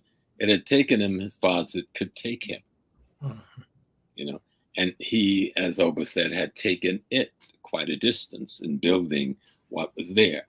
But for him to grow into the greater being that he had the capability of growing, he had to leave. And it reminds me of a metaphor my grandfather used for raising children. One, I made the mistake on holding my children too close too long. He had a parable he called When the Eagle Stirs Its Nest. And at a certain point, the eagle know that the little eagles either gonna fly or the behind's gonna hit the ground. So they won't leave the nest. So the eagles began to pick the nets apart, just disassemble it. So either you're gonna fly or you're gonna hit the ground, but it disassembles the net, it takes it apart. And Malcolm had gotten to the point where he was too big for the nest. You know? Yeah, and instead of him taking the nest apart, the nest began to try to take him apart. You know? And for a lot of people to know, the incident with Malcolm and the split didn't begin with the thing over Kennedy. That was the climax. Oh, yeah. Right. You know? This, as O.A.A.U mentioned, the envy and the jealousy, the corrupt mosque that was doing extortions and of their own members and selling drugs in the community. They wanted Malcolm out because Elijah was very sick. They were afraid Elijah would die. Elijah in 1962 or 63, and in Philadelphia for Savior's Day, brought Malcolm up and declared him his heir apparent. Well, that was the coup de grace for Malcolm right there. Once that declaration was made that this is my heir, it was over. They went after Malcolm and everything they had. And so by July, when Ella peeps it and tell Malcolm, says, Malcolm, you know, your article that you write every week or every month for Muhammad Speaks have not appeared in the paper since Savior's Day, and it's July. Malcolm was so busy he hadn't paid attention. You know, so the thing with Kennedy was just an excuse that Malcolm inadvertently gave the enemies that wanted him out, the enemies in the nation that wanted him out of the nation. Yeah, right. Felicia, I wanted to show you some pictures that artists did for this book, Political Legacy of Malcolm X. When I write books, I use it as an excuse because I can then do some art, you know. And this brother, his name was Matego.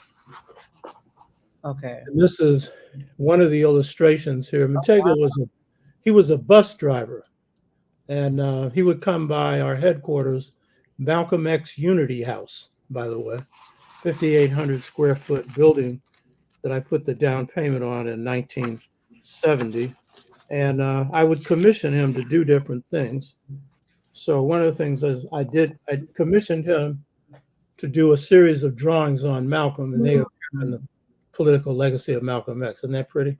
That's pretty. What's his name again? Matego. He's no longer alive. I'll tell you a story in a minute. And then a major chapter, Malcolm's long range program, it shows the connection between Garvey and Malcolm. I have these drawings on poster boards. Oh, wow. My house is an art gallery. And this is Bishop Henry McDeal Turner, because one of the things that I do in this book is show the genesis of Malcolm's political position. This was a Black nationalist of the 19th century who was a forerunner of Marcus Garvey. He was a bishop in the African Methodist Episcopal Church. He called for Africans in the United States to return to Africa. And he was a forerunner of Marcus Garvey. So in this chapter, I have a chapter on historical roots of Malcolm's long-range program. And then this is another picture of Malcolm. Nice. And this one is Malcolm and Mecca. And this is just a picture of Malcolm. And I have a number of others where he's speaking at a meeting of the Organization of Afro-American Unity. Wow. So, these are... You mentioned something with McNeil Turner and the same with Martin Delany. That's why history erases mystery, because the Black movement, if it's going to teach the freedom consciousness, because we need a freedom consciousness, and that has to be, I used to love when Malcolm says, know the truth. The truth will set you free. There's a truth alone will set you free. That wasn't just a cliche with Malcolm, as you pointed out earlier. This dude really believed in the truth, finding it and dealing with it. And so a part of really trying to understand Malcolm, notwithstanding that his mom came from Grenada, but she came into an African-American culture. And the African-American culture don't usually get raised up in the manner it should be in terms of its production of revolutionary thrusts and revolutionary characters and personalities. So that one would say, when we talk about the Honorable Messiah Marcus Garvey, we would talk about the Back to Africa movement, but we've already built Liberia and helped to build Sierra Leone. Okay, we already have Martin Delany going over to Nigeria, to Abeokuta, and the setting up what it was called the Niger River Valley Association or Foundation to take all of us back home. But when he comes back to this country, the Civil War is starting, and he's thinking that this may give us the freedom that we want. So Malcolm is reading about these people, and these readings have an impact on his consciousness. One would, and it becomes important because what gives birth to him isn't just the nation. Right. It isn't just his family. And even when he was going through, and I love the way you put it, O.A.A.U, he saw the thing that we call the criminal behavior as a way of rebelling against a system of oppression, though he couldn't define it in those terms. But that was how he saw it. I'm fighting this thing, and this is the only way I can fight it. And that's what I tried to impose on the Bumpy Johnson character in Godfather of Harlem. That this is a Black man who's fighting for freedom, but they left them with only this set of tools to use. And that's to become a criminal, quote unquote, according to them. But he's coming out of a womb.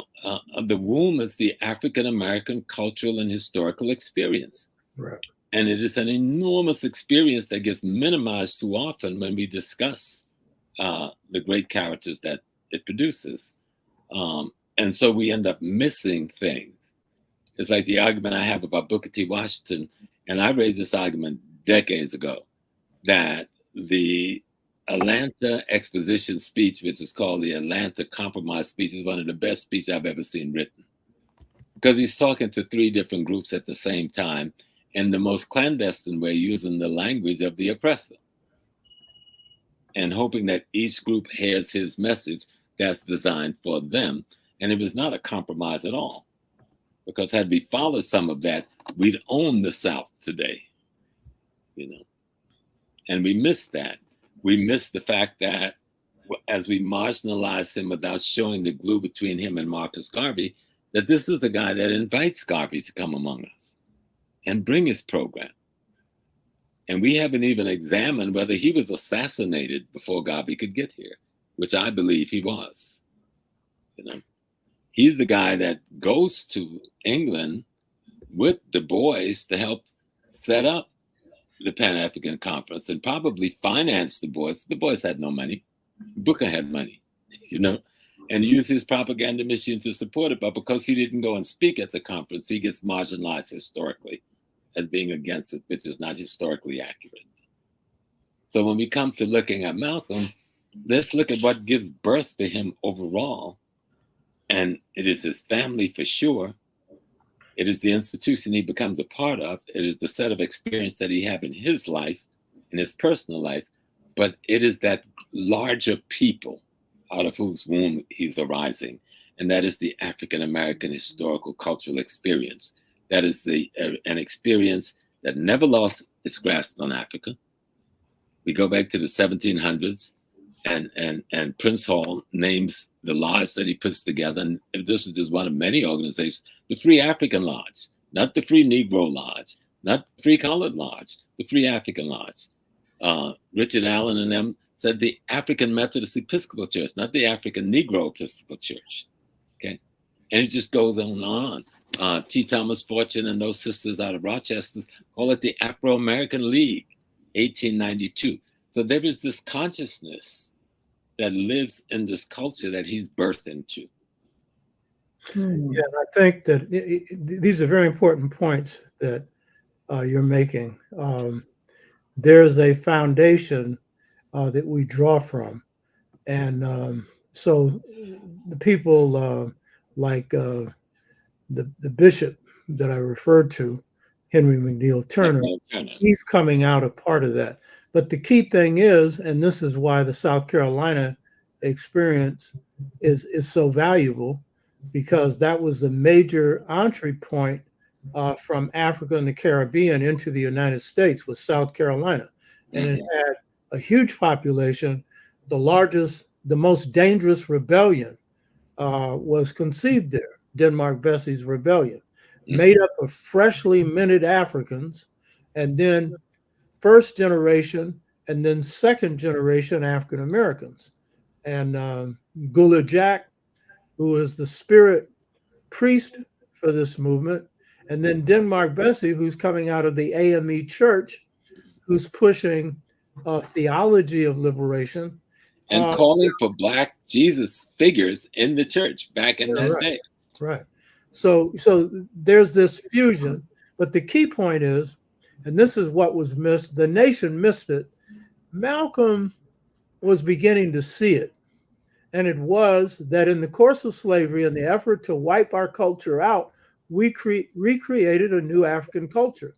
And it's based on fundamental African principles. We had to fight to do ours. The Caribbean didn't, because Africans in the Caribbean were a majority. And so their culture continued hybrid with the European culture running alongside the African culture. And we both speak what we call here Ebonics. 80% of Black people speak this same language, which is based on a Niger-Congo Bantu speech pattern. And 80% of Black people continue to speak that. So we formulated a culture in slavery. We're running around here talking about they took our culture away from us. So one of the worst arguments you can make for reparations. You're saying you want reparations because you lost your humanity. Are you full of it? The people who ran this on you had no humanity. They didn't lose it. They never had it to begin with. You want to talk about dehumanization? Talk about them. They ran it on us, but we refused to buy into the program. And the key thing about this strength that we brought from Africa, and this is the one that our scholars like to dismiss. James doesn't, but too many of our scholars do. And too many of them, when they're writing our history, I've done a series of shows on this, on my show, they like to take the spirit out. Why? Because they've been intellectualized to believe this is spooknology, spookish. You know what I mean? Even some of our best writers on African American culture, they won't cover the spirit dimension. And one argument is because every culture has it. Every culture doesn't center their culture on spirit. But even if they did, suppose everyone did, would you just dismiss your mother because everybody's got a mother? You know what I mean? This is the mother of culture.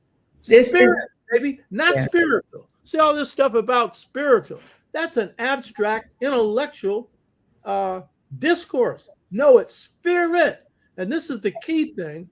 This was the key thing. James talks about the wailing benches and, you know, the various spirit practices of Africans, not only in South Carolina, but during and after enslavement, that praise houses, praise worship in the Black church is the same worship that was practiced in Kemet. You'd bring an icon out, which was a spirit.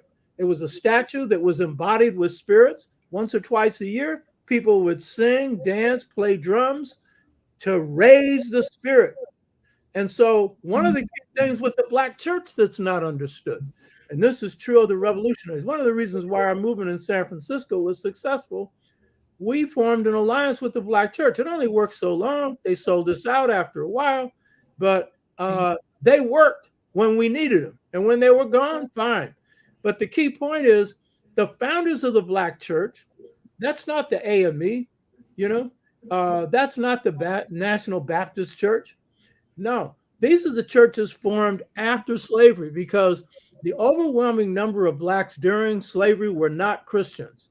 Right. And Free Man of Color Church was very different from what Black people were practicing on the plantation, which was hush harbors, putting your head under a bucket and bringing down the spirit, which was going to graveyards and going through initiation at night so that you would be in touch with the spirits. And we know that because that's what they were doing right after enslavement. It was spirit. And the major leaders, and Du Bois was the one that got this, he said that it was the diviners. And he said, because on every plantation, you had 2 or 3 of them. Those were African priests. And he said they were the healers of the sick, the comforters of the sorrowful, the natural leaders of the oppressed. And he intuited that they were the founders of the Black church. He had no proof. I have the proof. I've done the research. That's one of my specialties, African American culture. You hear me?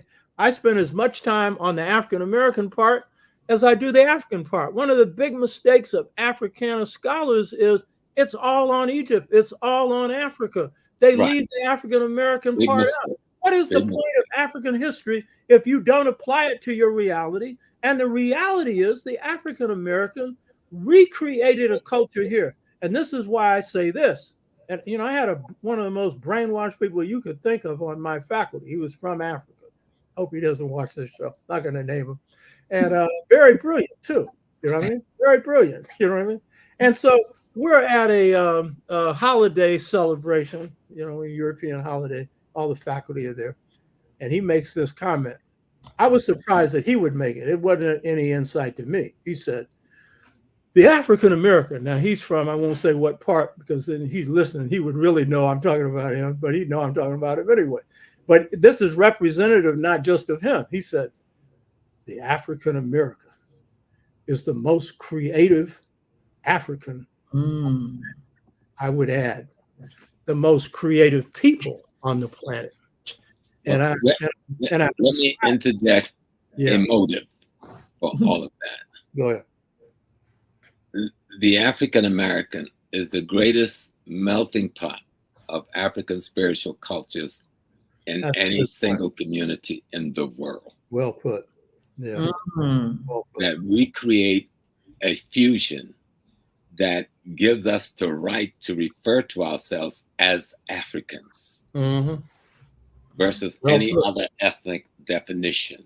Well put. Because we come from every ethnic group on the continent, Well put. you see.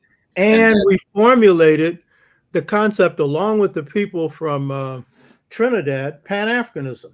And we got this pan meaning one or all Africans. And we got this brainwashing going on the internet now. And every show I do, somebody will make this dumb statement about Pan-Africanism isn't achievable. Pan-Africanism, we don't need it. Are you going to tell the Chinese? Because really, China is pan-Chinese because it's made up of many different ethnic groups, and it's 1,400,000,000 people strong. And it took a war. China's a specialty of mine, by the way. And that's another thing. Africans make the mistake of only studying Africa. You better study the world. Yes. Because the reason why Africa got in trouble was Africa wasn't full up on the information on what was going on in the world. The reason that China could have what's called semi-colonialism, oppression on their borders, they never got in to take the whole country, is because their emperor at one point, at the height of Chinese power, decided to shut China off from the rest of the world. That is stupid, because it means that if the world is advancing, and guess what? At that time, the world was advancing on Chinese inventions. You know the most important one? Gunpowder, which the Chinese had turned into cannons, but never made it a universal part of their military. But Europe did. And when they came knocking on their door, you know, the emperor system's falling apart. They're behind. And that's because they had shut themselves off from the world. So, James, your point about we've got this greatest mixture of African culture is very profound. Very true.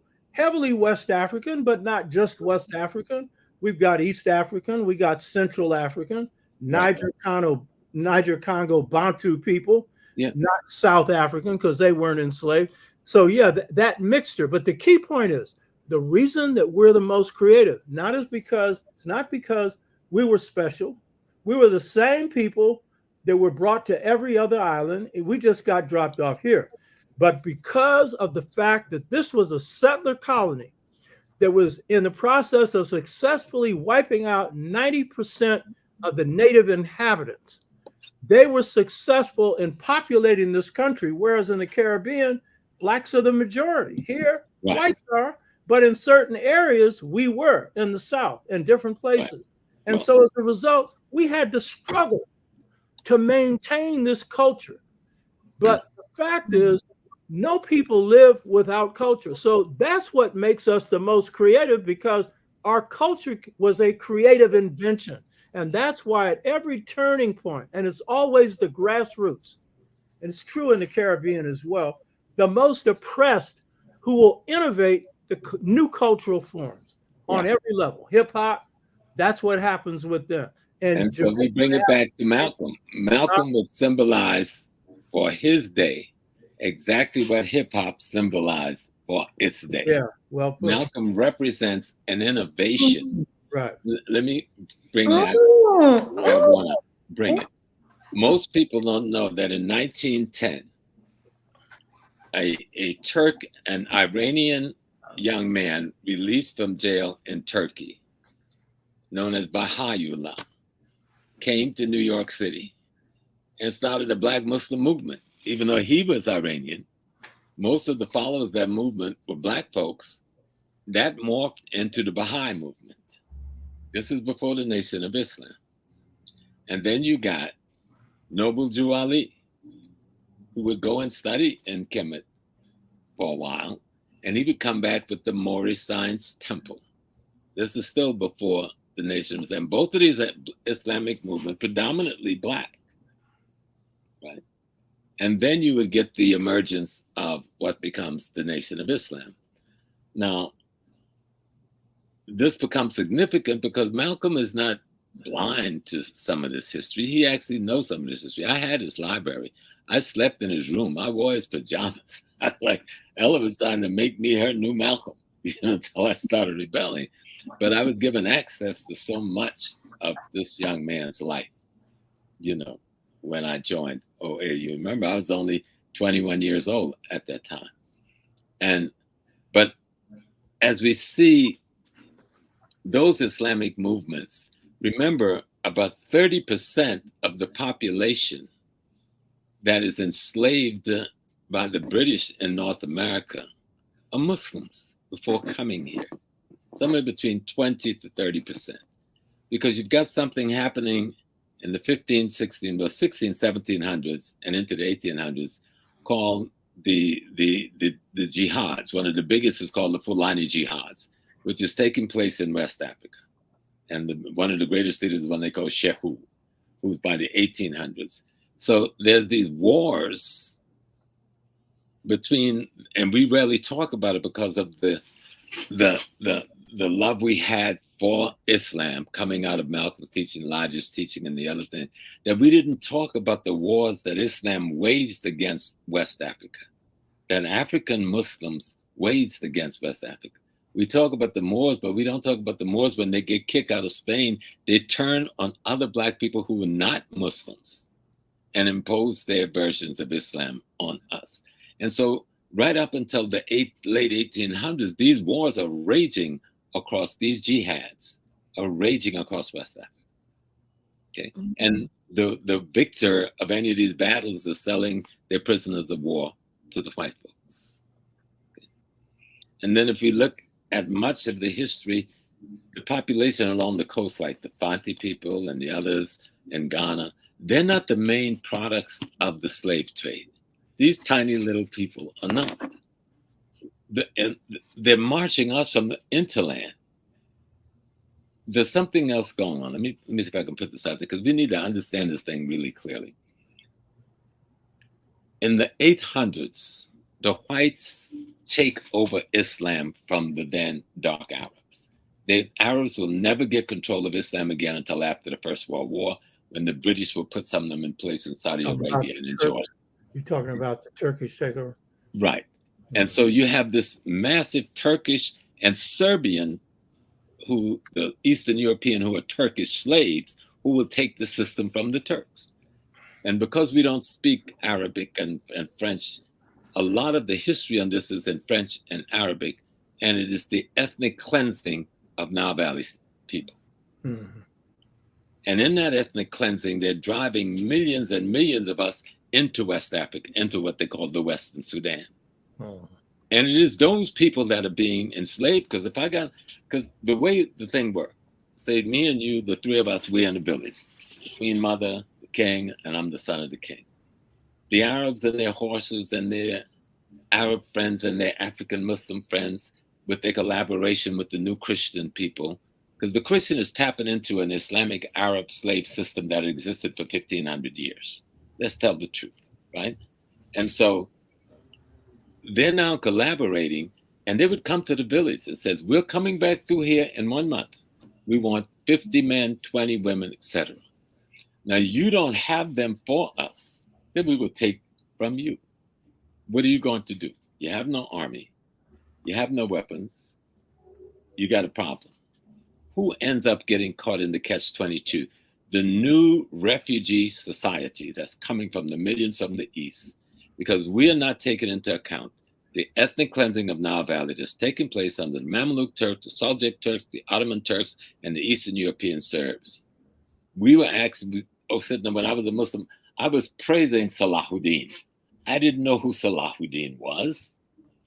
That he had defeated the Crusaders, I was proud of that. But that they had turned their weapons against the Black indigenous people of Nile Valley, I did not know that until years later. And so we have to take into account the millions of people that was forced out of Nile Valley into West Africa. And they didn't all go south into Uganda and Sudan. Many came across through Libya, through Chad. And one of the biggest tribes in Chad is called the Sahras, Cameroon. And so we are not even accounting in our history for that ethnic and cultural population. That's a very important point you're making. Being embedded into us. And I think there's a couple of points there. One is, and you're the authority on this because you've been through this. You were in Islam for a period of time, and you've, dipped deeply into that Islamic well. I'm ordained by the Rabat Alim El Islamim in Mecca itself. Oh my to goodness! teach the Islam here. Well, see, this is typical of Black people. Most Black people come through the African consciousness through spirituality. I didn't, but a lot do. I didn't. My family was not religious; they were spiritual, but most do. I mean, that is. Mine was Holy Rollers Baptist down in the woods of South Carolina. Yeah, right. We're God people, you know what I mean? Yeah. So there's a couple of points to this. First, I want to deal with this Ottoman Empire Turkish thing, and then the Arab thing. Okay. Now, the Ottoman Turkish thing comes out of the Aryan thing. Right. This is a real key thing to get straight. And the Turks have the earliest civilization among Europeans. Now, I'm not going to go into this because our historians know nothing about this. And this is the subject of this is my 6th book. Then I have a 7th on the Black Freedom Movement, and the 8th is going to be on this subject. So I'm not going into it. I'm just going to hit you with this, saying that they have the oldest of what is the European civilizations, even they're not in Europe. And they're coming out of an Aryan model. So now what is key about the Aryan model when it gets mixed into Islam? It has an ethos of power. What is that ethos of power? It's the same ethos that runs through capitalism today, run through mercantilism before that, runs through all the previous systems then. And what is it? It comes out of Hesiod. Hesiod is the first philosopher among the Greeks. And he formulates what is the Aryan ethos, though it doesn't come from him because it precedes that. There's a whole history. I'm not going to go into it. But their main notion of relationships to other people, Aryan, is Arius and Aryan. Arius, lords and masters. I go into this in my show. Aryan are the masses of the people. The Arius, they're the warriors. And the Aryans, they're the masses of warriors, but it's the masses, but it's the Arius who leads them. What's their attitude towards their own people? Dirty, no good for nothing people. You need to understand why, because, we got this whole thing on white supremacy. I don't use the term anymore. Whites aren't supreme anymore. That was their definition of themselves anyway. Why don't you call them what they are? White savages. Call them any of a number of things. Bobby Wright, with the psychopathic personality. There's a lot of ways you can describe them. But why use what they like, which is power? White supremacy. That ain't an insult to them. And they don't have it anymore. They're going down the tube. Haven't you noticed? So, the key thing is that the Aryan, Arius, Lord and Master, and then the Aryan, the masses. So their idea is real freedom is the exercise of power. And the power of the Arius over everybody else. First of all, over their own masses. Most importantly, their own women. And then their own masses. Haven't you noticed they get ground into the dust? They don't do too well. They're only doing halfway well in Europe now because they had 2 world wars where they nearly genetically annihilated each other and then had a European Union to stop that. That's how their pan-European unity came about, not through love, but the necessity of survival, because they were killing each other right and left. And so, but the key point is, underneath all of this is their idea of freedom, which is arbitrary. Whoever has freedom does whatever they want. That is European, and that is the Turk.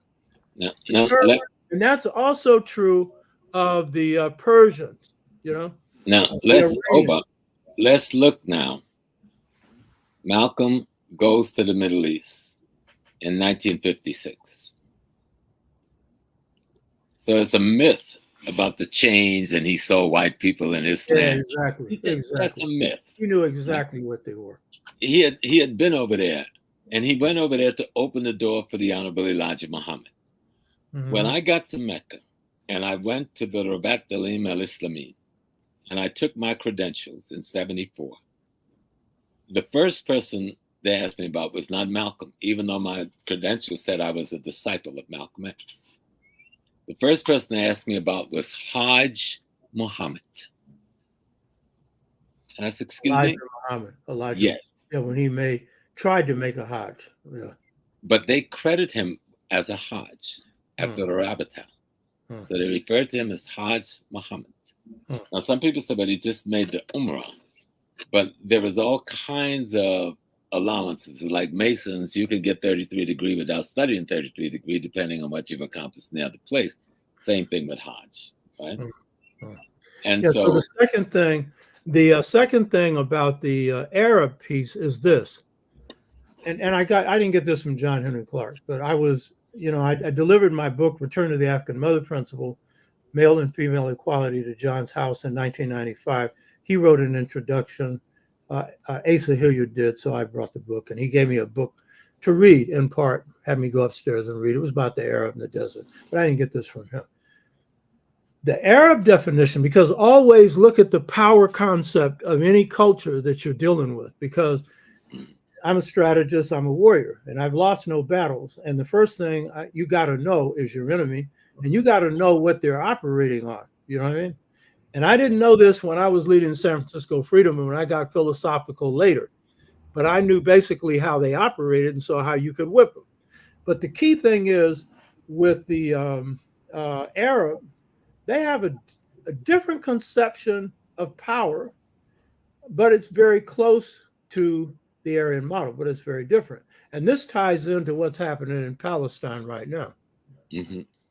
Their idea is group feeling.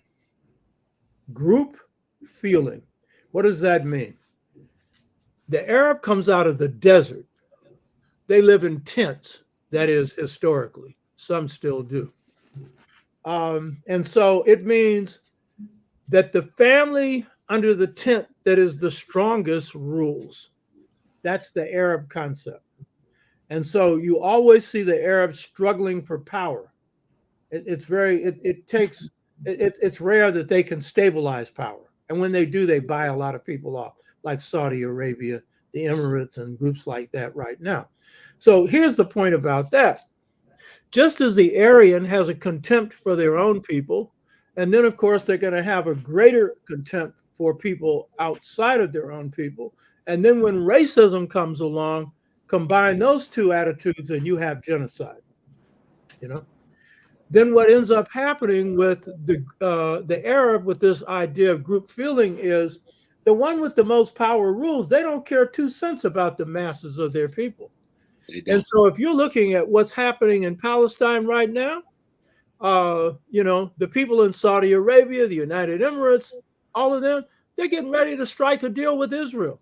And as soon as this is over, they're going to do it after they've wiped out maybe 200,000 Palestinians. You hear me? They don't care 2 cents about them. And I'll say this about the people who are leading the people in Gaza, I don't think they do either. Let me be clear. Because the way they ran their strategy, right?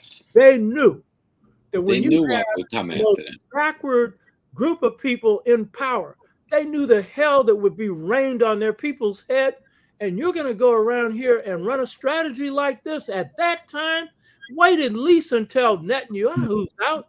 Wait until at least you got a halfway, because there's no real moderate Israeli government, but one that ain't absolutely crazy. You understand?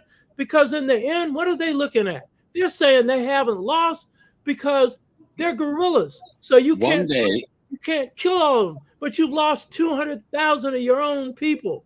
But here's the other point. Go ahead. When we look at psychological warfare in history, you and I will be gone. I will almost guarantee that Hamas is a baby of the Mossad. Of the what? That Hamas is an infant of the Mossad. Explain that. Now, one can make you think you're fighting for yourself. If I'm smart enough, I know what they're up against there. Who created and maintained the monster? Because the monster is necessary to create the options you need to do what you have to do. And maybe those who are in Hamas will think, well, we are revolutionaries, but somebody make sure you get funded. Somebody make sure you get armed. Let me tell you, there's no way in the hell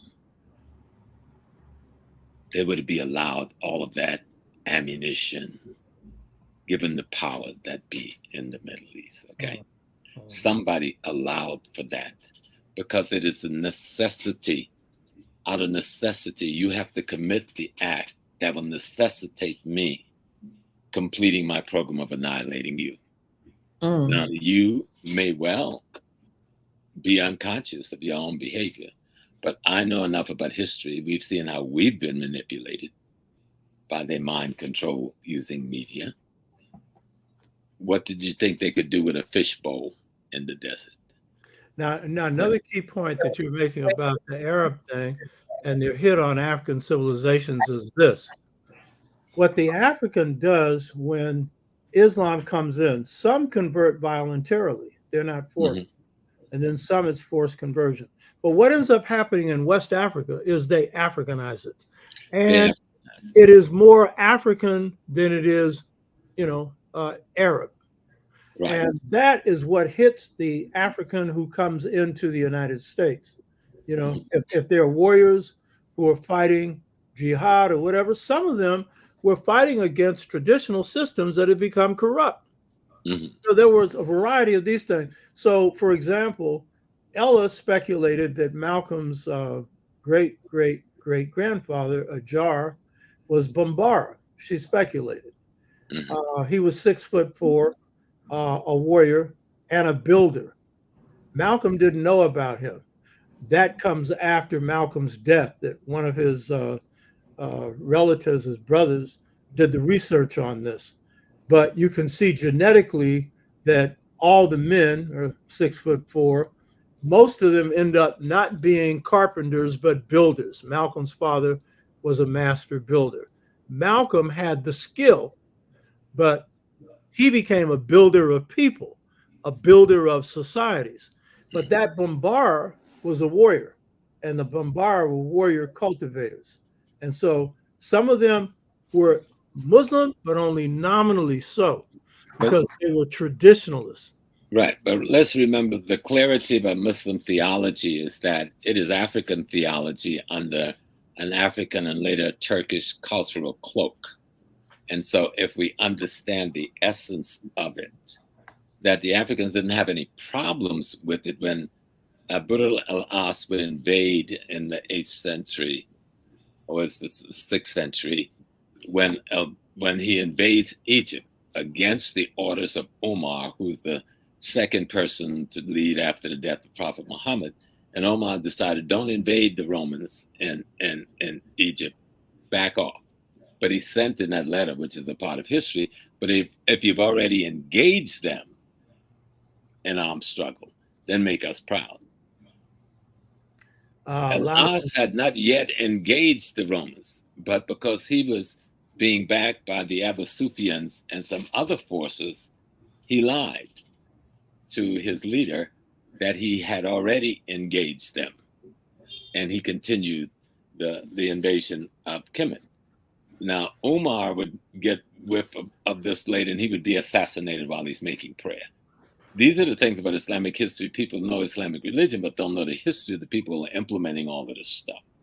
Now, there's a question from Loud Zoo, who's a regular on my show. This brother is very well read. He said, Professor James Smalls, do you have any proof that Hamas is a manipulation of Israel? No, but I do know that the money, but we always ask for proof. Do I have any proof that George Washington was a white man? No. I don't mean to be mean, but we do that when we say things. I made that as a supposition because there's as much, given their action, there's much reason to think that is to think they're not. And given the fact that they have been, remember, who have been financing the Hamas organization in Gaza? Israel. That's right. So I can make that supposition PLO, given plan to divide and conquer them. Right. And I'm saying that was a manipulation. You may not realize you're being manipulated by Mossad, but that took place that day, there's no way in the hell they didn't know all hell was coming down on their heads. Okay? But So but it's also possible. It is also possible that they didn't know, because this is the thing. I've learned this by maybe the critical leadership didn't know. We don't even know if the soldiers that acted that day was taking orders from their leadership. We didn't know what those cell groups were. And so knowing that the level of infiltration of Gaza, there's hardly anything that goes on in Gaza that the Israelis don't know about. So knowing that the level of infiltration in Gaza, there's no way in the hell the Israelis didn't know this was coming. And so how much effort would they put to make sure it comes, because it gave them the rationale to do what they wanted to do. Netanyahu, whether he gets kicked out of office or not, will go down in history as having given them what Ben-Gurion said when they begun this process. Yeah, so that's possible. Yeah. So it's very possible. I don't have any proof that that's so, but that my theory is there's the probability and probably the possibility that that type of influence was at play, and it would be crazy on the part of the Israeli not to have some of that influence at play. Felicia, you got any more questions? Yeah, I'm just sitting here listening to y'all. The thing about it, you guys are going in and out, and it's like I'm trying to hear, I'm trying to see y'all. I do have a question. Let me just first say, family, thank you for all the Cash App love. Listen, this is the only way that these things can happen. These shows is by you guys' donations. Our any money that you guys give to us is we keep it in the family. It stays with other Black folks, down to every single thing that you see that we do. We do it with other Black folks. It's literally like in the spirit of Malcolm X, so many of our other elders who paved the way, for us to even have this type of thinking and really example. And I think that's actually my question, is that how can we, what can we do? When we talk, like the name of this conversation is, how can we use Malcolm X's legacy as a blueprint for unity? So what can we specifically do? Because it's, on a day-to-day basis, because I feel like everyone should be doing something. So what is that? I was trying to make a point. I should have left that Mossad thing out, because people like juicy little tidbits to play with. I know there's some juicy tidbits. Much more serious things than that said. The point I was making is that Malcolm saw things in the Middle East that nobody talks about. He saw the serious contradiction of Islam. He saw the racism towards African Muslims, even in Mecca itself. All right. He saw the contradictions that I saw, that I was told to be quiet about. He saw those same contradictions. And I would say when he made that statement to put your religion in the pocket, it wasn't just for philosophical reasons, that he was making a shift of a sort from a theological leaning as being the primary focus or thrust of his ideological perspective. And he was shifting away. Islam was going to be very marginalized. And I think that there were certain people that didn't like that in the Muslim world. Do you hear what I'm saying? Yeah, definitely. There were certain people that did not like that. The other thing was that when he went to speak in Cairo and on another occasion, he was not invited by the Islamic powers that be. He was invited by the radical Islamic students who was opposed to a lot of this, what is called conservative orthodoxies. And that frightened many of the orthodoxy, who at first thought he was going to be the prince of their proselytization. And he didn't turn out to be quite that. Now, I don't know if they gave the thumbs down when the CIA said, can we hit him without you saying anything? But it should be up for question. Simple as that. Yeah, I think you're absolutely right. Partly because while there was a Islamic, really Nation of Islam was more Christianity than Islam for a long time. Right. But there was a religious orientation that Malcolm got from the nation. But his whole makeup was more political Right. than religious. He was always spiritual. Right. And so one of the things that happens with his trips through Africa, and I experienced the same thing, is you have a romantic view of Africa until you get there. And when you get there, then you start to deal with realities.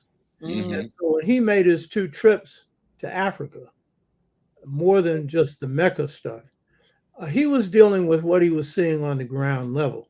On the one hand, he was dealing with the cream of Africa's leadership. Right. Whether it was the head of Egypt, Nasser, Kwame Nkrumah in Ghana, he meets the head of Kenya, Jomo Kenyatta, who he got the wrong read on. He thought he was a revolutionary. He was a reactionary. He didn't know that. He thought the Mau Mau that Kenyatta led it and Kenyatta helped suppress it. He didn't know that. But he was meeting with top leadership and then Nyerere and stuff like that. What happens with Malcolm, I had a similar experience, and it wasn't copying him, was that he began to shift his orientation politically. And he went to Africa still a Garveyite in the beginning. We need to go back to Africa. And in fact, the Nation of Islam had one of two alternatives: a nation in the South or return to Africa. Right. Malcolm then, after he begins to really look at 2 things, he's looking at what's going on in Africa and what's our best relationship with Africa. And then he's beginning to get a better perspective on the Black freedom movement. And if you want to get that perspective, listen to his last speech, the last message. And it's not the last one, but it's the most important one, right after his house was firebombed, delivered in Detroit. And he said there, "I used to think that the revolution on the outside of the house was the most threatening." He's referring to Africa, especially. But he said, "I now realize it's the one on the inside of the house that is most threatening." And he goes on to talk about how the inside, in part, had to do with the Caribbean, because Africans who had been colonized by the French go to France. Those who have been colonized by the British, some of them end up in Britain. And so he's saying there's something internal to those houses that Africans have brought in. But he's mainly talking about the United States because those Africans are recent and small in numbers compared to the whites in those countries. He's mainly talking about the United States. And what does he say? He says he realizes that the African on the inside of the house is most threatening, most revolutionary, because they are strategically located. And then, see, we learned this in the movement. Malcolm is catching up to us. We had learned this already. And so what does that mean? Because you're strategic, he said, you're in the position to create chain reactions. And he said, you're in the position to upset the furniture. That means the goodies inside this country. What does he mean by chain reactions? Yeah. That's what we learned. The San Francisco Freedom Movement, the only successful Black freedom, Black power movement in the North, we created chain reaction. So when we went into motion, we woke up white students at the premier university in the United States, UC Berkeley, that has produced all kinds of Nobel laureates, a public university. We radicalized them. We gave birth to the free speech movement. See, nationalists too often isolate themselves and think, oh, I'm just concerned about Black people. So what? That ain't nothing. Oh, really? When you influence the children of the people who run the country and turn them against them, that's nothing, huh? Mm-hmm. And then look at the Black Panther Party. You were able to create chain reactions, so then you create a brown beret. It's the Mexicans who copy the Black Panther Party. Look at the Puerto Ricans, the young lords. Look at the dark-skinned people in Israel who have Bali Panthers. In India, they have a Black Panther. You're creating a chain reaction that's global. Anytime our movement moves, it creates chain reactions in the world. Jamaica does that every now and then. Africa does that. There's only a few groups that can create chain reactions. America creates chain reactions by invading your country. You know what I mean? Dropping bombs on you. But ain't nobody following you, America, because it's America the Beautiful. It's us. Angela Davis pops up in Brazil. 25,000 people are in a stadium to hear Angela Davis. That's a chain reaction. That's power. And guess what? I pointed this out before. I learned this from Emory Douglas, Minister of Culture, a Black Panther Party. Native Americans don't need anybody to give them inspiration for struggle. But guess what? The American Indian movement was inspired by the Black Panther Party. It's a chain reaction. So Malcolm is beginning to see this Black movement here. That's where the real potential is. That's where the real change is. So he switches from being a Garveyite, as I did. I wasn't copying him. That was a natural progression to a neo-Garveyite, meaning he still believed in a return, a philosophical return, a cultural return, a spiritual return to Africa while we bring about change here. And he was talking about stuff like, just as a chicken isn't designed to produce a duck egg, America is not designed to produce freedom. He said if a chicken could produce a duck egg, it would be a revolutionary chicken. And if America could produce freedom, it would be a revolutionary system. King said the same thing in 65 in his way. He said, we have passed civil rights. We're now into human rights. This place is messed up. He said, I stopped telling people to integrate into a burning house. And he said, this place needs to be restructured. And what was he talking about? Taking the hands of power out of the rich and spreading that around to everybody. So the point is, Malcolm had reached that point. Malcolm, say I'm an astrologer, so I'm going to give you a little astrology on this. Malcolm was born with the solar lunar relationship of Sun in Taurus, Moon in Aries. My best friend has that same solar lunar relationship. Lenin had the same type of solar lunar relationship. Garvey had the same type. Garvey's moon was in Leo as the sun was, but it was behind the sun. That is the last phase of the solar lunar cycle, the lunation cycle. In astrology, it's a relationship of sun and moon that is the most important of all the planetary relationships. And so what does that mean? Lenin had this relationship. You've gone through all the cycles of the moon and the last phase of the moon's relationship to the sun, and you're coming into the new cycle. It means that people who are highly evolved in this cycle have prophetic gifts. Malcolm had prophetic. He wasn't a prophet in the sense of being a holy man. He was prophetic. He could see things before they happened. He predicted the urban rebellions before they happened. He said that this generation knew what it wanted, the next one would know how to get it. He was wrong in that one because the forces that hit Black communities would take them out. But most of his prophecy was correct. Garvey had the same prophetic ability. He predicted World War II and at the end of World War I, and predicted the Japanese would play a major role, and then said out of that would come African independence.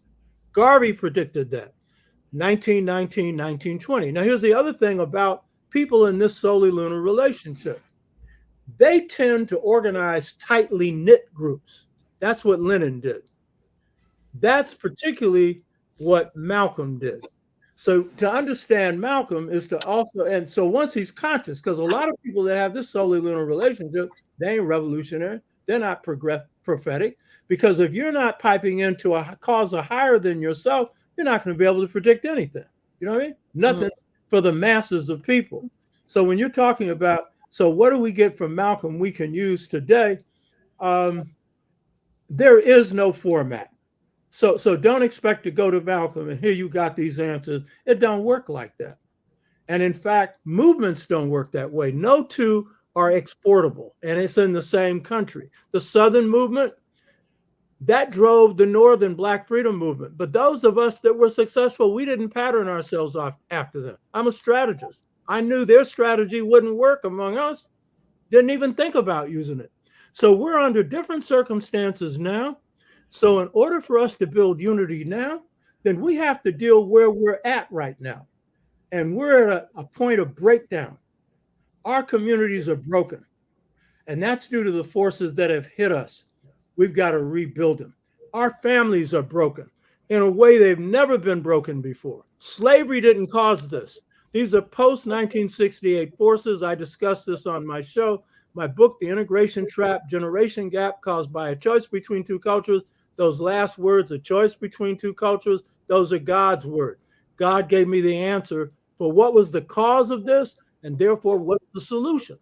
So the thing is, we're in a different era. If you're looking for Malcolm to solve these problems, he couldn't because he never expected them to happen.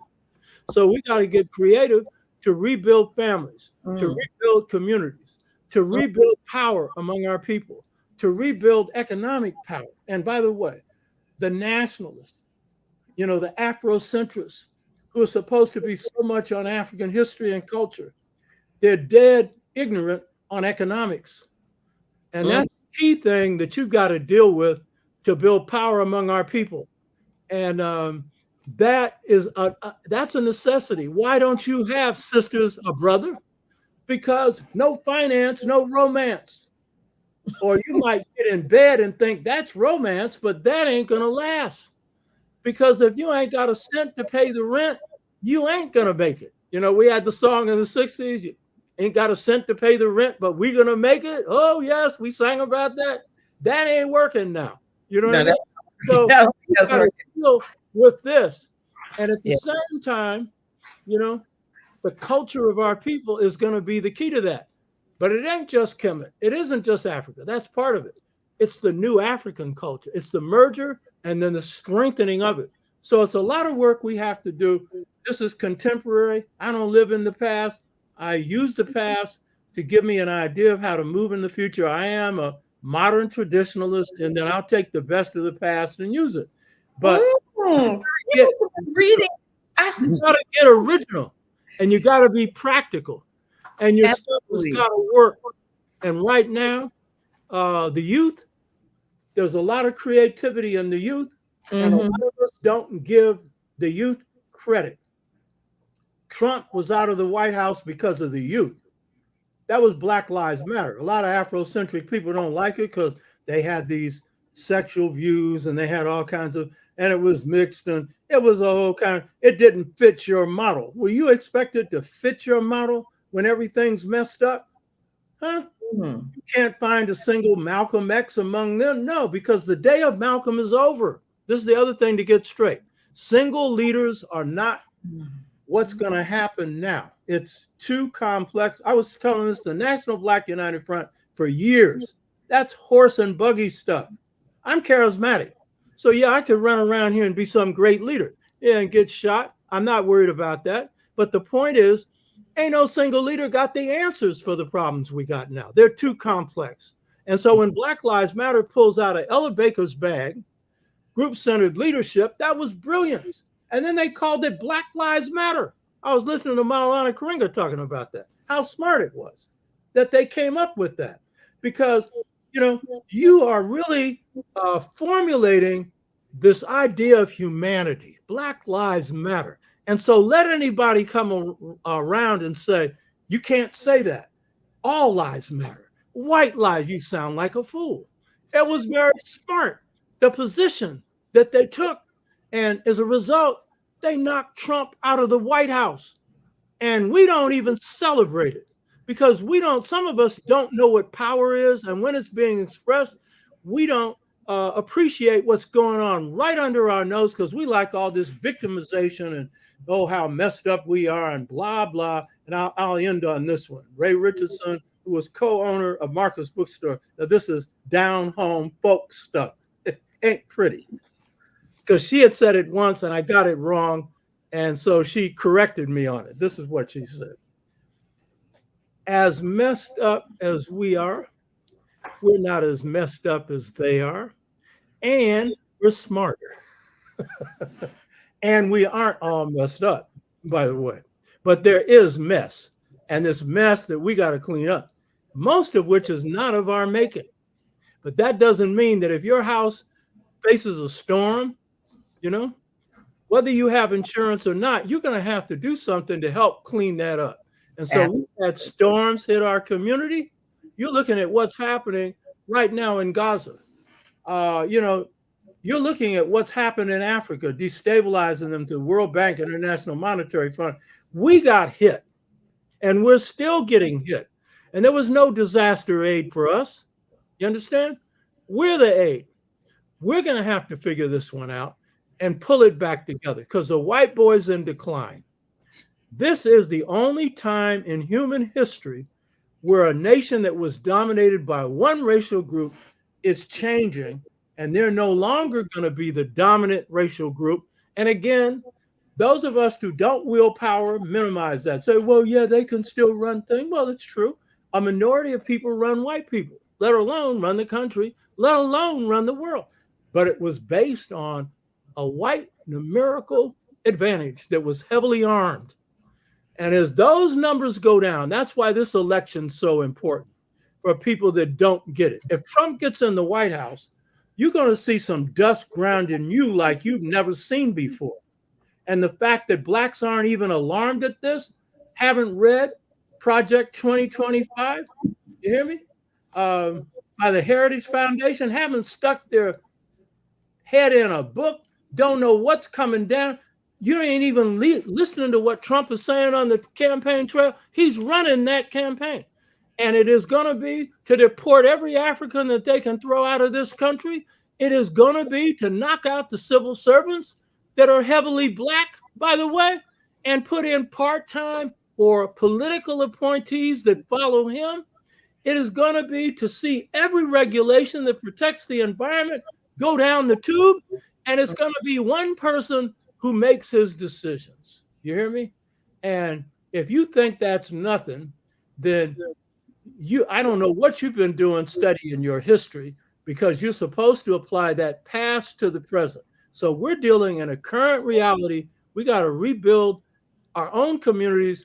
We have to prepare for a time where shifting power is occurring in this country. By the way, it occurs with an external shift where China has already replaced America as an industrial power. America shipped their industry to them. And are they surprised now that China outproduces the United States and all of Western Europe? You hear me? All of them. While America is only manufacturing guns and war, and they're losing all of them. Ukraine, they're losing Ukraine. The stuff that is happening in Israel, the tag is, the tail is wagging the dog. And so Biden is jumping to the tune of Netanyahu, who wants him to jump to it and jump right out of the White House, because those tunes favor Trump. So we got to get political. Those of us who are spiritual, who want to get all up in the air about, because I've heard some of my brilliant people who watch my show and others that I hear, well, what is fascism like? Fascism is nothing. Well, 1876, that was fascism. Slavery, that was fascism. And what you're going to see coming, it ain't going to be the type you like. And it's going to be armed to the teeth. And so this election is important because it gives us breathing room. And so blacks better understand what's at stake there. But basically, we got to rebuild families, communities, and treat our people as a nation within a nation and plan that way. So this is beyond Malcolm. You can draw from Malcolm. This is a different time. If Malcolm was here, he'd be singing a different tune because the conditions have changed. And by the way, I want to say at the bottom of this is culture. But it's culture applied to economics, culture applied to politics, culture applied to self-defense, culture applied to spirituality. It's all of that. Thank you, Dr. Tashaka. Yeah, what I'm saying to people that watch these shows, get up off your black butts and get involved in something in your community where you're involved in change, not just in reading a book. Reading a book's important. Reading, you can't lead unless you read, and read the right stuff. And by the way, read your enemy, study him. Yeah. But the key thing is, You got to get involved in something in your community that's helping to build power for the poorest among us. Get involved. If you're not, then, as Malcolm said, you're a part of the solution, part of the problem. What are you going to be? It's your choice. Thank you. Thank you, Dr. Tashaka. Thank you. Thank you. Thank you. Thank you. Professor. It's 11:03, child. I know. I have to leave my wife sitting down in the living room all this time. Yeah, no, I've been away for a month. So I know. Okay. Well, thank you. The operation did some good for you, No, there are things that's got to be done. We're only going to be here a few more years if we're lucky, if all goes well. Right. I mean, maybe less than that, depending on the circumstance. So you got to do what you got to do. Right. Yeah. But I do remember, so that we come back and put We have the closing words. Analysis of Malcolm at the center. Somebody once asked him in one of his speeches, what did he mean by Black nationalism? And he was very simple. The answer without details. Black nationalism is controlling the economic, politics, and culture where you live. Now, he used the word social in place of culture, but social and culture is an interchanging word. That is still essential, that we must be clear that the economic, politics, and culture where we live must be controlled by us. You can't do that unless you get control of land, labor, and resources. And you can't get control of that unless you get control of you. That meaning knowing the history of yourself, the history of your situation. Meaning, like, if I live in Tennessee, I don't have to know the history of the African American community. I've got to know the history of Tennessee, and I have to know the history of the rules of Tennessee as regard African American people living in Tennessee. And all of this is knowable. And it's not that extraordinary to learn this history, as well as our relationship to our greater African situation.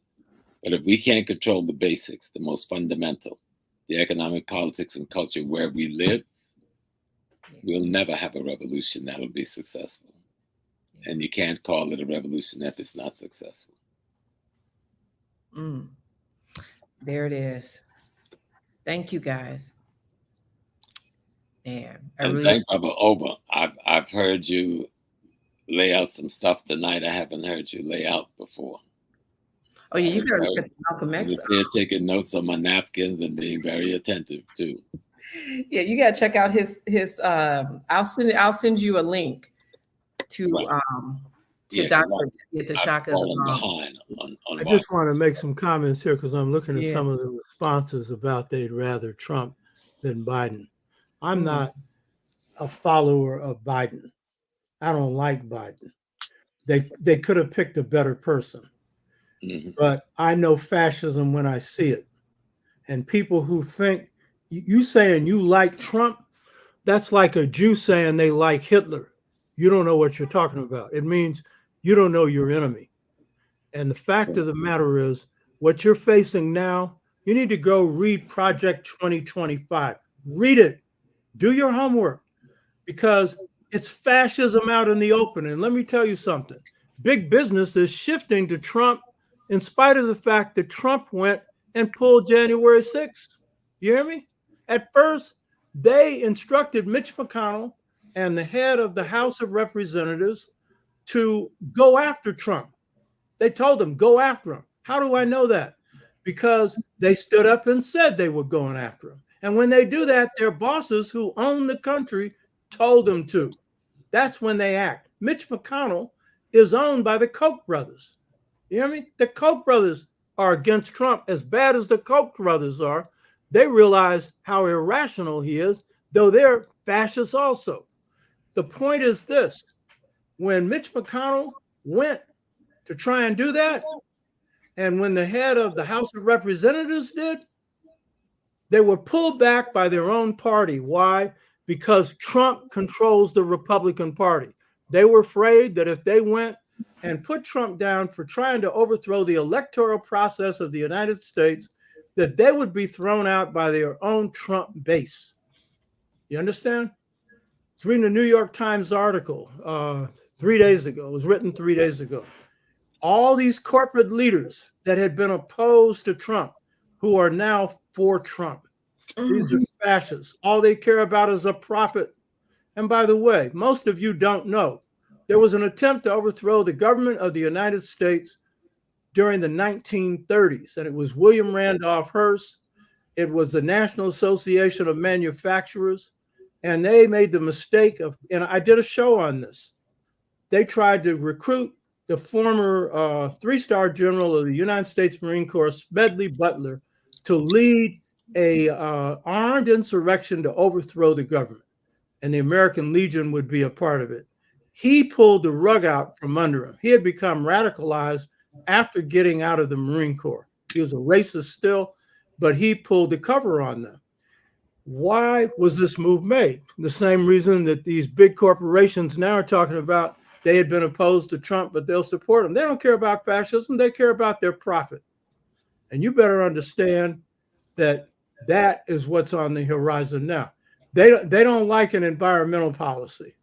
They want to continue to pollute the environment until the planet is not livable. You hear me? And a lot of the rest of the Trump agenda, they'll swallow it. Some of them are stupid enough to think the way that the corporations thought in Germany. They thought they could rule Hitler.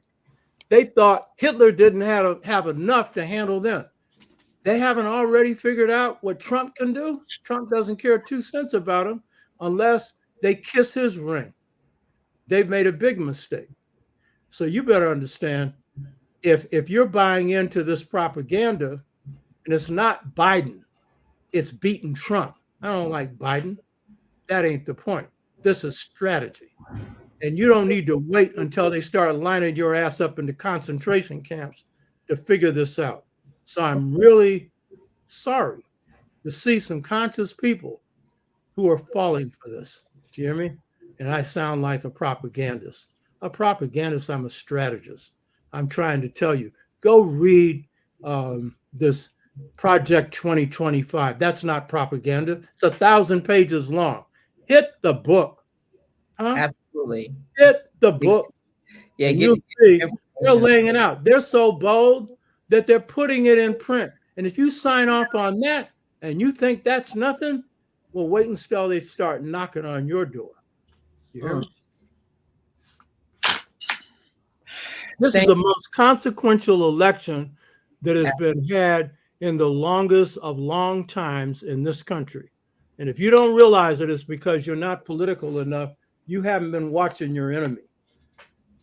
You haven't been studying them. You hear me? Absolutely. Thank you. Thank you. Thank you both. Dan said the 2025 plan can be downloaded if you want to read, because if you don't lead, you can't read. Huh? You can't lead. Yeah. All right. Thank you, guys. And by the way, Shaka, why? This ain't no crazy note. You hear me? What?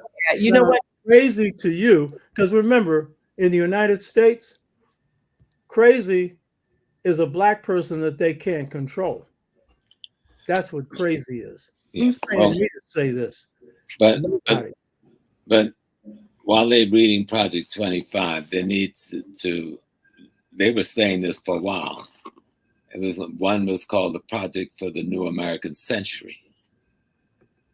And a lot of that same information that came out what Jimmy Carter was in power at the time. Yeah, but this is bigger. This is bigger. Oh, I know this is bigger. I'm just saying if they want to see some of the prerequisites leading up to that. Yeah, read that. But Trump learned from his presidency that he wanted to do a lot more, but he wasn't prepared. And so they pulled a lot of people around him and they got him prepared. And they got executive orders that he follows, signs on the first day and everything else. You need to look at that, you know? Yeah. Yeah. Yeah. Well, leaders are readers. We're going to leave it there. That's you're very right. Yeah. So if Malcolm did anything, I think Oba said it early, you got to go to self-transformation. And you can't go to self-transformation without studying history and studying yourself. And once you begin to truly self-transform, then you can instruct others on how to self-transform. Yeah. And then you can talk about a wider transformation of any social group you're a part of. Yeah. Yeah. Yeah. 100%. Know thyself. Okay. Well, I have nothing. I have nothing left. You know, that we can have on air, the conversation that we can have on air. Thank you so much, Dr. Obachashaka. I wish you were I wish you were Charles Bronson in the fourth quarter of the Knicks, because you came through for us. But no, shout out to the New York Knicks. They did a good job this season. But thank you so much So for the New York Knicks lost. Yeah, we lost. Yeah, we lost. No, we didn't. They lost. We Yeah. weren't getting a penny of that. We want to get a pity. But let me tell you, they did a good job though. They with all the okay, wait, we are not about to start talking about the Knicks during this this happy talks. I won't get off this happy talks. We've been going for 2 hours and 40 minutes. Oh my God. Pam is probably like where you at, Dr. Tashaka? And your bed is calling you Professor Small. Yes, ma'am. I've been up for weeks. Yep. So people check out the Dr. Obachashaka show. Yes, I put the link in I've been putting the link in our chat so they can just click onto it and go. And then I'll on every Saturday at 10 a.m. But we have built up about 198 shows. This is a nice library. Go in there and check that out. And, Oh, nice. Wow, 100. Yeah, I remember when you didn't even have 100 yet. Okay. You've been rolling. You've been rolling over there, Dr. Tashaka. With your help and James' help and others. Appreciate it. Yeah, you've been staying the course.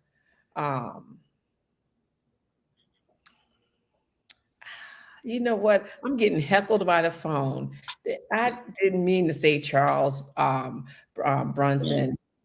Jalen Brunson. Okay, thank you, Taki Grant. Anyway, he's up here.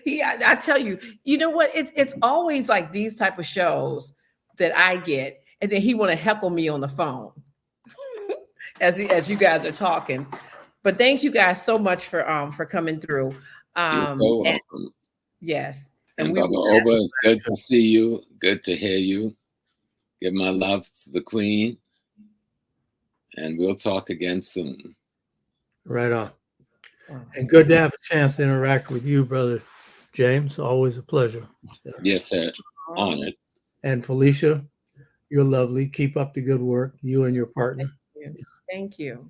You're lovely too. Both you guys. You guys are some black ass men. So I love you both. I love you both. All right. Peace and blessings. Peace and blessings. Right on. All right, family. Wow. Okay, 2 hours 43 minutes. I'm just gonna just reiterate some stuff. I'm going to put Dr. Obachashaka's. Please check out his show. You should actually be subscribed to him and click on to his notifications button as well. I'm gonna put a link to the show he did with Malcolm X in our description for this show. And also, family, just to reiterate, okay, we are going, like they talked a lot about this knowing your history. And it starts, this is one of the places. There's a lot of places you can visit. This is just one that we are experts in going to and getting you hooked up. We have a lot of people that's in our chat that went with us on our last pilgrimage, which was in February. And I'm happy to announce that actually Tanya, who is in the chat, I see, yes, the Black Psychic, she came with us in February and she already put her little money down to come back in November. I'm just saying. So we got Tanya in the house. And I see, I'm still trying to get Lucio, Wolfman Lou over there. But family, please, if you can make this happen, like I keep saying before, We got payment plans that are better than Affirm and Afterpay. So, if you need some time, just give us a call and let's see what we can work out. But the most important thing is getting you over there and then you experience it for yourself. Just like Malcolm talked a lot about traveling and how that opens you up to the world. It opens up your possibilities, but you can also just see yourself. And that's the most important thing, because we can't have unity if we don't know who we are as people. So right there, family, the Luxury Now cruise is the Origins of Civilization tour to Egypt, November 2nd to November 9th. And you can go if you have, I don't know if you guys can see it on there, but you can visit us at right there, ACATtours.com, and get all the information. You have any questions, our phone number's on there, our email number, address is on there. Just get at us right there at ACATtours.com. I want to thank everybody for giving us the Hoppy Love Cash App today.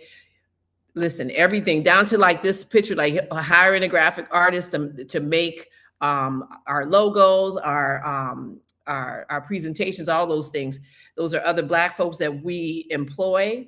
So when you guys give us, it doesn't even matter what the amount is, because it's not about what the amount is. It's the fact that you're trusting us with something that you've worked hard for. And so we appreciate that, and we pay it forward. So family, thank you for all the Cash App love. And I'm thinking that's it. Make sure that you go to HAPIFILM and get signed up on the newsletter. Do not forget to sign up for the newsletter so you get all the information. Make sure you are subscribed to our news, to all of our social media tags. We're on YouTube, Facebook, Instagram, and X. And I think that's it. Okay, family. That's it.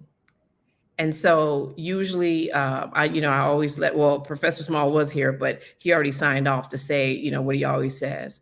But I'm going to leave you with this until next time, family.